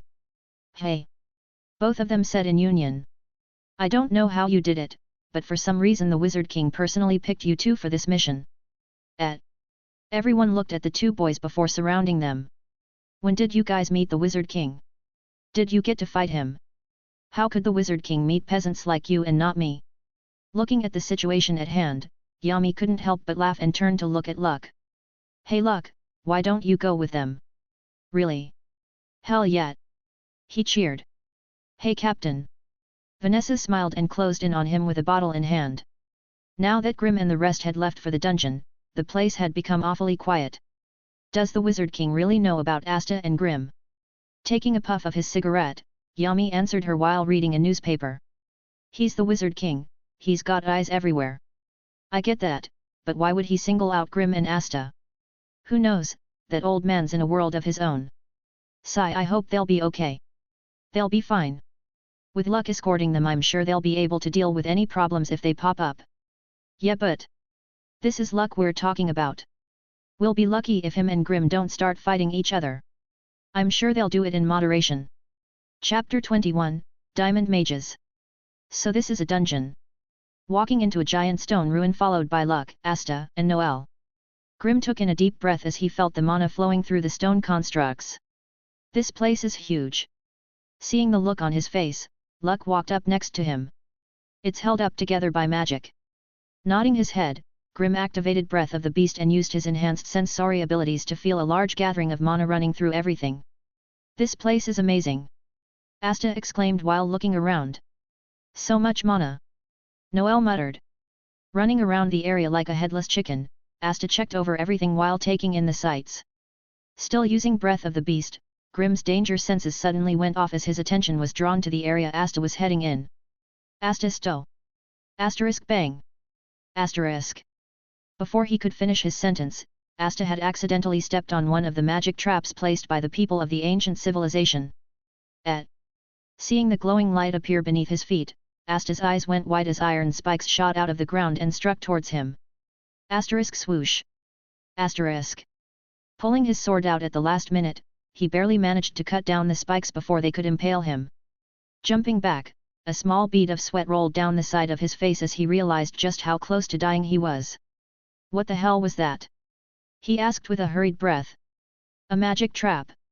Luck walked over to him with a smile on his face before pushing him forward and causing him to step on another trap. What was that for? It was fun. Luck smiled before turning to look at Grimm. You sensed it, didn't you? Yeah. Grimm grinned and nodded. What are you two talking about? Noel asked. After using his Breath of the Beast's sensory abilities, he had long since sensed multiple different mana signatures coming from the upper levels. It was a shame that he was too far away to guess how strong they were or if they posed any threat to him. Thinking that he had discovered them before the others, he had planned to slip away from his group while they were treasure hunting in order to confront the unknown group. Unfortunately, it seemed like Luck's sensory abilities were nothing to laugh at as he had also discovered them. Race you! Lightning creation magic, Thunder God's boots. Cladding his feet in lightning magic, he grinned at Grimm before running into the distance. Not wanting Luck to get ahead of him, Grimm focused power into his feet as he used the physical enhancements he received from Breath of the Beast to chase after him. Watching the two of them run off to an unknown location, Asta and Noel stood stunned, not knowing what to do. I guess we should look around. Ha ha ha ha, I'm gonna win. Luck's voice echoed throughout the vast ruin as he kept increasing the distance between him and Grimm. Gritting his teeth, Grimm did his best to push himself in order to keep up with Luck's insane speed. But while he may have adapted to Luck's speed during combat, it was too far-fetched to say that he could keep up with him in terms of pure speed. Whoa! There's loads of guys here. Luck's voice reverberated through the hall and into Grimm's ear. Damn it! Following the trail Luck had left behind, Grimm eventually took a sharp left and came into a large area surrounded by ankle-high water and 4 different mages dressed in weird clothes and sporting the Diamond Kingdom insignia. Dibs! Luck's voice rang out from above as he dropped down from the sky. Clover Kingdom mages. Surprised by the sudden appearance of the two boys, the Diamond mages nodded at each other before getting into a battle formation. Ants. From the amount of mana that he could sense from them, Grimm determined that these guys posed no significant threat to either him or Luck. But since he was slightly pissed over reaching this place behind Luck, he couldn't help the creepy smile that was slowly etching its way onto his face as he found something to take his frustrations out on.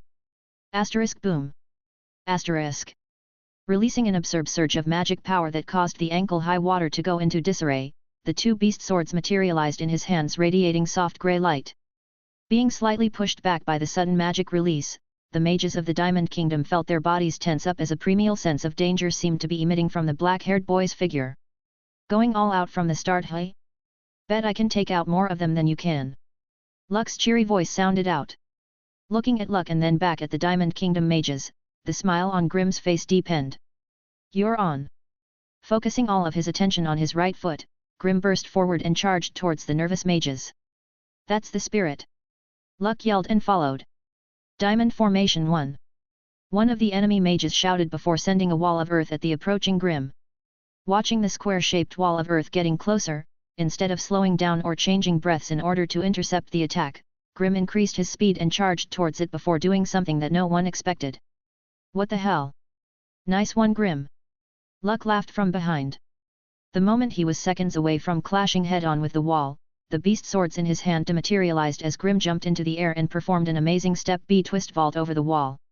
Twisting in the air, the beast swords materialized back in his hands as he focused his attention on the distant Diamond Kingdom mages. Taking advantage of the twisting momentum he had gained from vaulting over the wall, Grimm used sudden throwing strike to throw the swords in a rotating fashion across the long distance before lodging themselves into the chests of two surprised diamond mages. Hey! Surprised by his actions, it took a minute for the diamond mages that had his swords sticking out of them to react. Christopher! One of the diamond mages shouted when he saw one of his friends collapse. My turn! Zooming past Grimm, Luck appeared in front of the last two standing diamond mages. Down you go! By the time Luck had finished electrocuting them, Grimm had appeared by his side and the two of them stood shoulder to shoulder looking at weird black-haired man wearing a similar outfit to the Diamond Kingdom mages that they had just taken care of. Now would you look at that, two boys brimming with such youthful energy. How frightening! Chapter 22, Lotus. Shortly after Grimm and Luck had left them alone, Asta and Noelle ended up running into some old friends. You know. Asta. Standing ahead of Asta and Noelle were three members of the Golden Dawn. The first one was the black-haired childhood friend of Asta's Yuno, next to him was a girl with vermilion-colored hair with a gentle smile on her face and a voluptuous chest that put Noelle's itty-bitty lil titties to shame. A/N, don't know why I wrote that, Noelle's not even flat. Standing face to face for the first time since the Magic Knight's exam, both boys looked at the other with a competitive fire burning in the other's eyes. YUNO. Shouting out the name of his squad member, the last person in Yuno's team took a step forward with a look of disgust that resembled Noelle's the first time she met Grimm and Asta plastered across his face. Deeper in the dungeon. Seeing as how you're not panicking, I'm guessing that you're the boss. Grimm looked at the mustached man who merely smiled back. Oh ho, such a wonderful youthful spirit. Must be nice. The man stroked his goatee and answered in a relaxed tone. Hey Grimm. Luck called his name. He's strong. I know. Grimm could barely hold his smile back as the thought of crushing someone who he recognized as strong nearly pushed him over the edge. Seeing the fire in his eyes, Luck's own smile grew wider. So. Who gets him first? Watching the two young men converse, the Diamond Kingdom mage observed the two of them closely, noting down a couple of things in the process. From Luck, he noticed that he had clad his limbs in lightning armor and most likely used them enhance his speed and close quarter abilities. Grimm on the other hand was easier to read as his previous fight showed off his innate agility and accuracy with those jagged swords of his. From this he guessed that he was a similar to Luck, a close quarters fighter. But having made it this far in his career, he didn't opt out the possibility that they could use long-distance spells. Hey old guy! Grimm called out. He lifted up his head. We're having trouble deciding which of us should fight you first, so can you do us a favor and decide for us? Well, it would be quite troublesome to fight the two of you at the same time. I guess if I had to choose an option it would be Nigerundeo. A/N, that is what us cultured men call a high-class reference. Hey! Confused by what he had just said, Grimm and Luck stood stunned by his words while he proceeded to run away. First one to land a hit on him gets to fight first. Deal. Looks like I've escaped Fufu. While the black-haired man was chuckling to himself, his body sudden jumped to the left as his danger senses skyrocketed. And lucky for him he did, if he was any slower than that, Grimm's beast swords would have impaled him from behind. What a dangerous young man! Watching the swords fly off into the distance, the goatee man felt a single bead of sweat roll down his cheek. "You're mine." Appearing above him clad in his lightning armor, Luck outstretched hand reached for him. Not wanting to be caught by him, the goatee man waved his hand in front of Luck and created a large smoke cloud that engulfed himself and a bit of the surrounding area. Asterisk swoosh. Asterisk. Hey! Passing through the smoke and appearing on the other side, a look of surprise appeared on Luck's face. Smoke! Smoke! Catching up to the smoke cloud, the glow around Grim changed as yellow light congealed on his body. Breath of Thunder third form, Thunder Swarm. Diving headfirst into the smoke cloud with a confident look on his face, he released a spinning wave of lightning that attacked all directions. Oh ho! Taking advantage of the thick cover of smoke to launch an area of effect attack. Not a bad tactic. Bursting out from the top of the smoke cloud, the black-haired man avoided getting struck by Grim's attack and complimented him on his actions. "But I gotta say, that lightning magic of yours really surprised me, never would have thought that your actual magic would be the same as that other boy's." Landing back on the ground, the black-haired man still had the same relaxed expression on his face as he looked at the two boys. "So young yet so powerful, Sai looks like the future of the Clover Kingdom will be a prosperous one. As a citizen of the Diamond Kingdom, I humbly ask for your forgiveness for all the grievances that my kingdom has caused you. But you have to understand that unlike our kingdom, yours is filled so much resources that we have no choice but to attack in order to sustain our own. Sai living can be so hard. You see, I have 3 daughters and I'd hate if they had to suffer because." Flashing in front of him, both Grim and Luck slashed down. Asterisk bang. Asterisk. Ah! So much energy. Narrowly dodging their strike, the black-haired diamond mage looked at the destroyed area that he was previously standing at. "I don't care what your reason for fighting is, as long as I get to fight/crush strong opponents, then I'm happy." Grim and Luck said in union. "Ah, you're about to make this old man cry." Asterisk bang. Asterisk. Asterisk bang. Asterisk. Asterisk bang. Asterisk. Having still not managed to land an attack on him yet, Grim and Luck continued their competition as they slowly started destroying the area around them. "So destructive. You guys need to calm that raging spirit of yours if you ever want to attract a nice girl. Who cares about that?" Slowly adapting to the black-haired man's tactics, Grim and Luck felt the end of their competition closing in. Feeling the pressure on his person build up, the relaxed expression on the black-haired man's face started to become strained as he felt his fatigue slowly catching up with him. "Those robes. You're members of the Black Bulls, hey? You know about us?" Grim asked, not slowing down his attacks in the slightest. "Ah well, I had a little bout with your captain in the past. He even gave me this lovely scar." The black-haired man dodged a bolt of lightning while pointing at a long sword scar on his chest. "Whoa! You fought yummy!" Luck exclaimed, shooting more lightning at him. "Sure did, he's the only man younger than me that I was never able to beat." "Who won?" Grim asked, slashing his sword at his face. "We got interrupted before we could finish." The black-haired man ducked under the sword and answered. "Hasn't your captain ever talked about Lotus of the Abyss before?" "Nope. Lightning creation magic, thunderclap crumbling orb. A/N, honestly triggers me whenever I write thunderclap and not add and flash on the end." "Well, isn't that heartbreaking?" Lotus responded after avoiding Luck's lightning orbs. "If he fought the captain without losing, doesn't that mean that if I beat him I'll be one step closer to crushing Yami?" Renewed with more fighting spirit than before, Grim couldn't tell this, but his attack speed had suddenly increased by another level. Faced with an even more energetic Grim who was using Breath of the Beast and the annoying attacks from Luck's lightning orbs, Lotus was slowly starting to be pushed into a corner. "These kids, they're evolving in battle. Ha ha ha. Grim, I'm gonna win, hey." Suddenly losing his sense of balance, Luck toppled to the floor before getting up again. "What the hell? So it's finally kicked in at last." Lotus laughed and put some distance between himself and the boys. "What did you do?" "Ah." Placing his hand on his forehead, Lotus made a smug smile. "To tell you the truth, this whole space is concealing my magic right now." "Impossible." Grim denied. "If that was the case we would have sensed it long ago." "Oh, but you did. It's just a shame that with all the magic you two have been throwing around so far, you wouldn't realize such a weak magic spreading around the area poisoning you while your focus was concentrated on landing a hit on me in order to win your bet.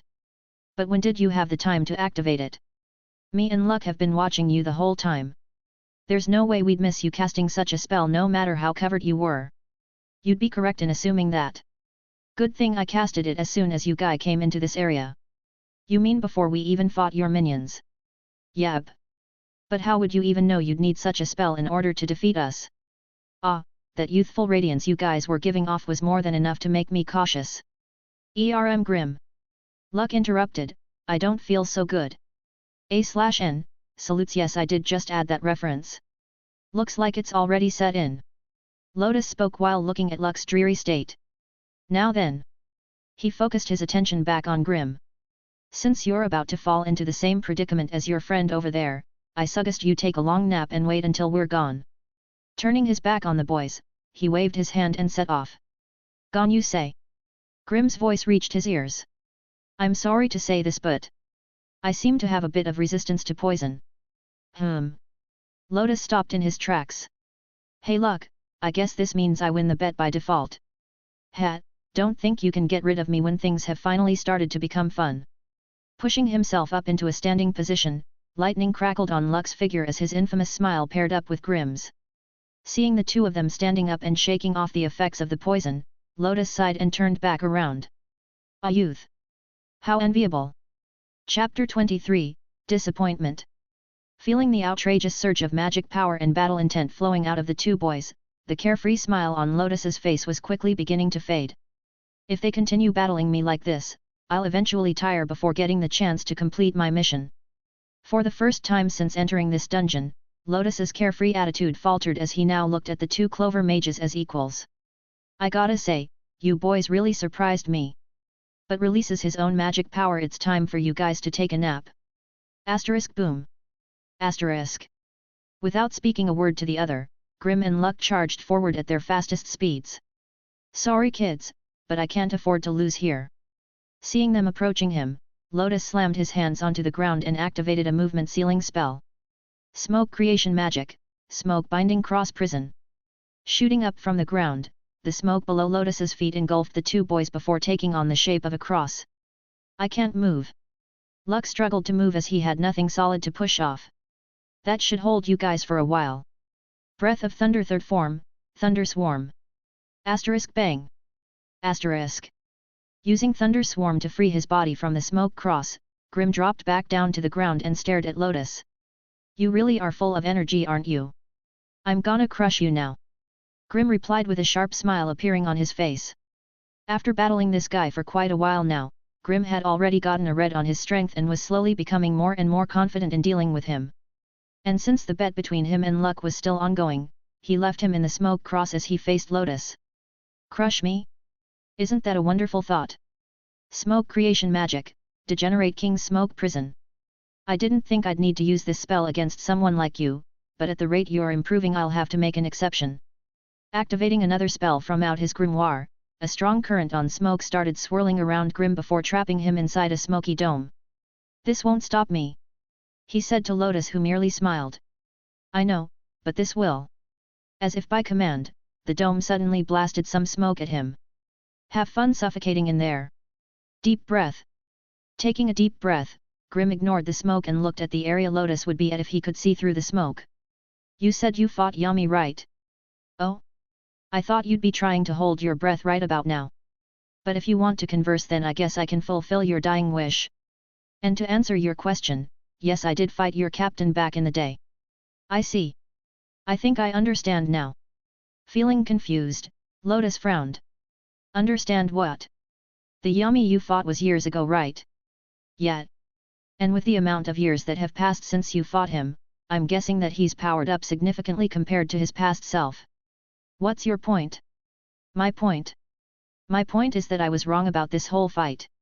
I thought that by crushing you I'd be one step closer to crushing Yami, but after fighting you for a while now, I can tell you're not even on the same level.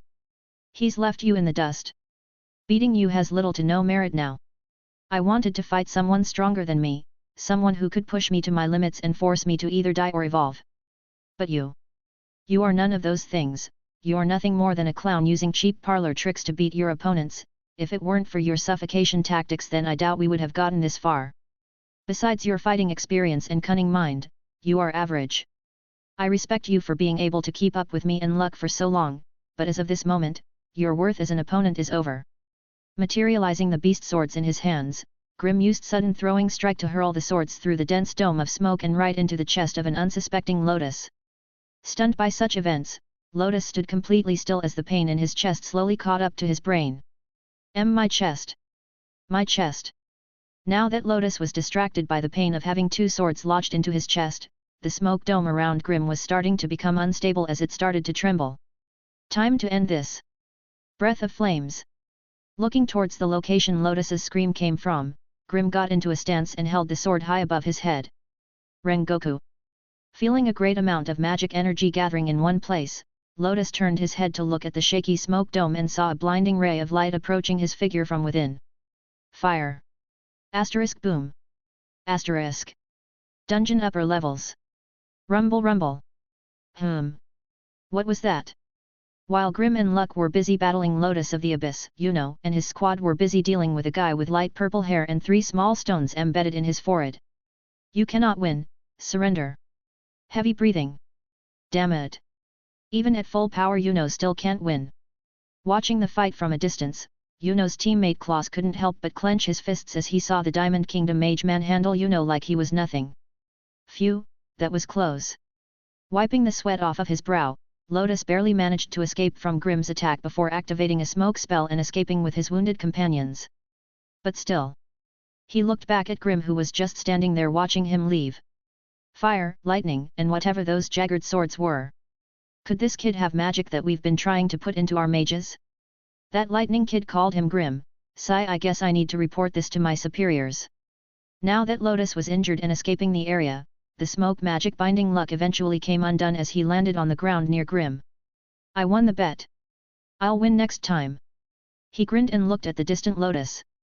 Aren't you gonna chase him? He no longer interests me, you can go after him if you want.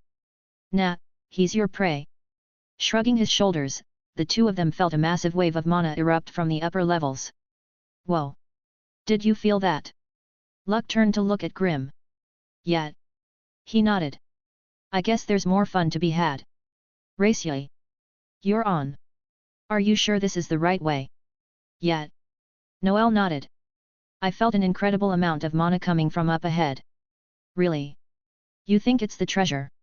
Shrugging her shoulders, Noelle and Asta headed towards Yuno's location. Chapter 24, Mars. Crystal Creation Magic, Leavitian. Standing against Yuno and the rest of the Golden Trio, Mars summoned a giant crystal sword above himself. Give up. Not a chance.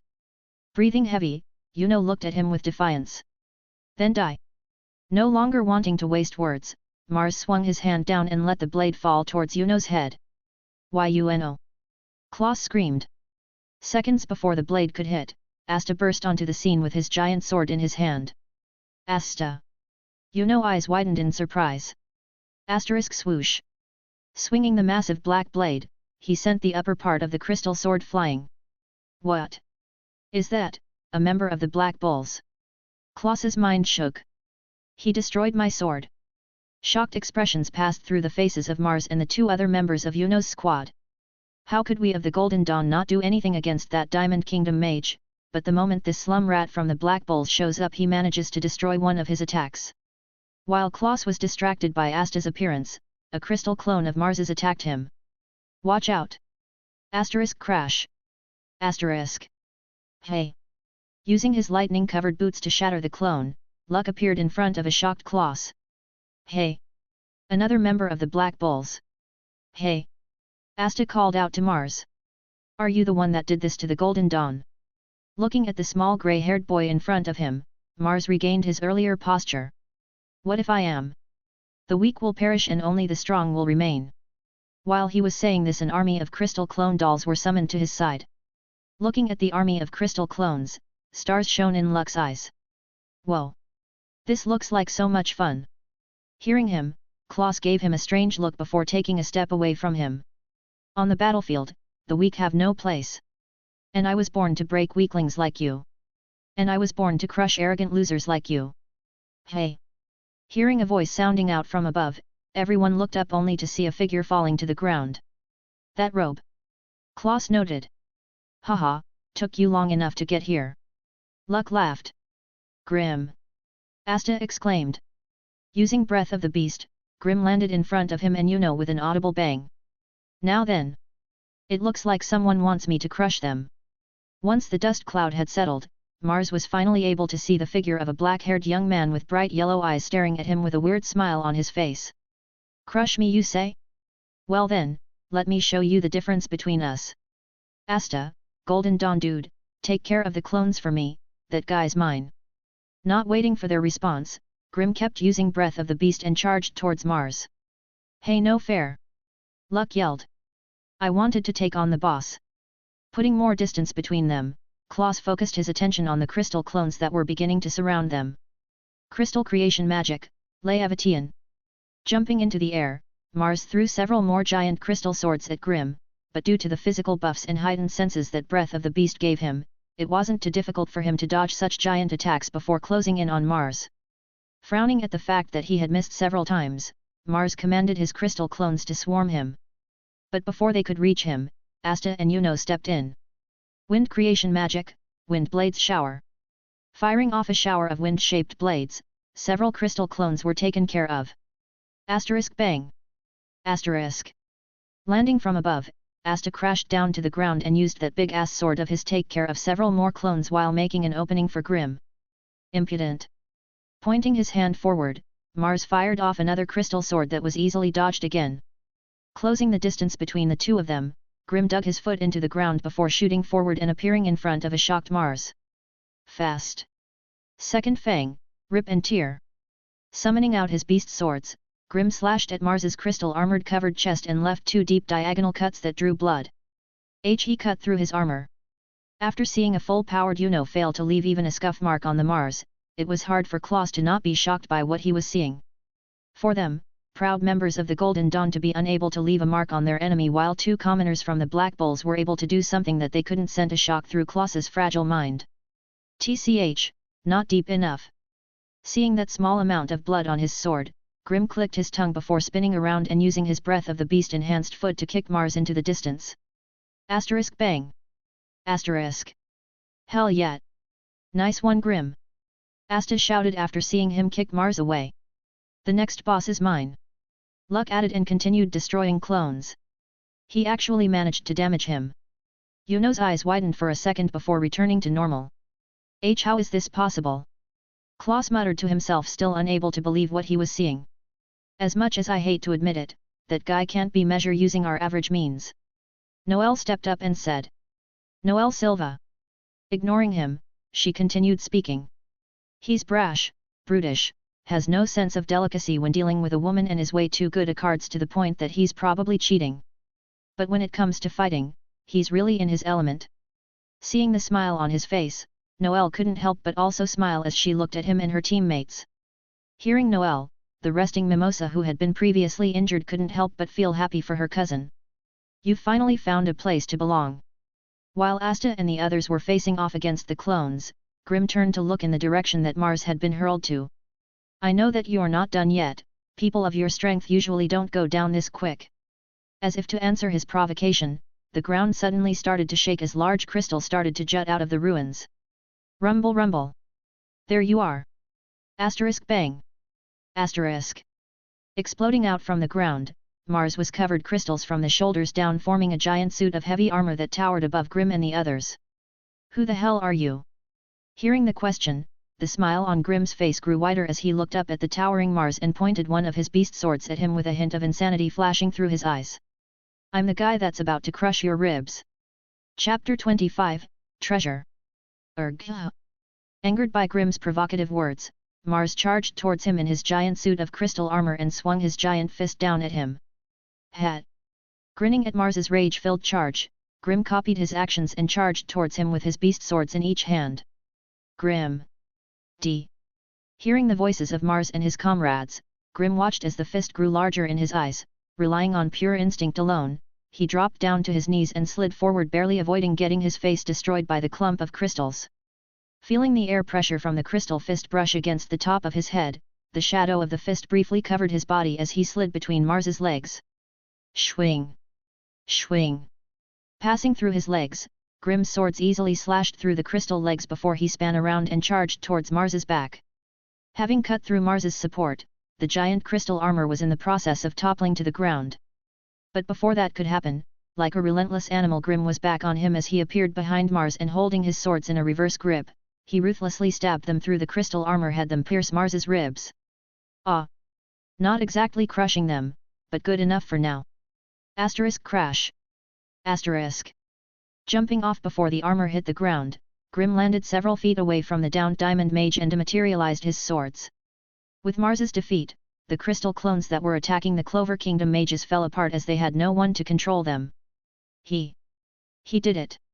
Still unable to believe what had just happened, Klaus was in a heightened state of confusion as the events of Mars's defeat replayed in his mind. Yet, Noelle nodded and helped Mimosa to her feet. He did it. Clamp clamp. Locking the unconscious Mars up in Klaus's steel magic bindings, Grimm turned to look at the steel mage. Will they hold him?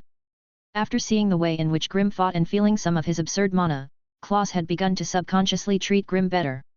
Considering how wounded he is, it shouldn't be a problem. Good. He nodded before turning to look at everyone. Now on to what really matters. He pointed at a large door. Who gets to go into the treasure room first? Ahem. Hearing him, Klaus decided to step forward. Since we were the first one to find the room, we of the Golden Dawn will be the first ones to enter. He pushed up his glasses and continued. However, due to recent events that have taken place, we will allow you to enter as a thank you for your help. Hearing the tone in which Klaus was using, Asta and him started to argue as Luck went up to the door. Hey guys, it looks like the door was made with some powerful magic. I don't think we'll be able to get through it using normal means. Normal means? Everyone turned to look at Grimm and Asta. Asta then made a smug face as he looked at Klaus. So you can't get through the door because it's made of magic. Well, that's something, isn't it? But you Golden Dawn folks can easily deal with something like that, can't you? Listening to Asta's attempt to sound condescending, Klaus lost all his drive as he realized that his group had no real way to open the door. Why are the nobles of this kingdom so weak-willed? Watching the conversation between Asta and Klaus, Grimm sighed and called Asta over. Can you do it? Of course. He gave him a thumbs up and sliced open the door. While Grimm could have done it, he couldn't be bothered to do the grunt work, so he asked Asta if he could do it for him. Whoa! Look at all this gold! Rushing into the treasure room, the members of the Black Bulls and the Golden Dawn started rummaging around. So how come your group came as a 4-man team instead of a 3? Miss Mosa asked her cousin as they searched the area. Me, Grimm and Asta are all new to the squad and the captain wanted all of us to have some dungeon exploring experience, so he had Luck come with us and show us the ropes. Oh. Miss Mosa nodded. Useless, trash, garbage. Pocketing some of the gold coins, Grimm threw around a couple of magic tools as most of them were useless for someone like him. While he was busy throwing them around, Yuno's attention was drawn to a weird scroll sitting on an altar. Ow, ow. Stop pulling me, Nero. Lead to an ordinary-looking wall by his anti-magic bird, Asta started complaining as Nero kept pulling on his hair.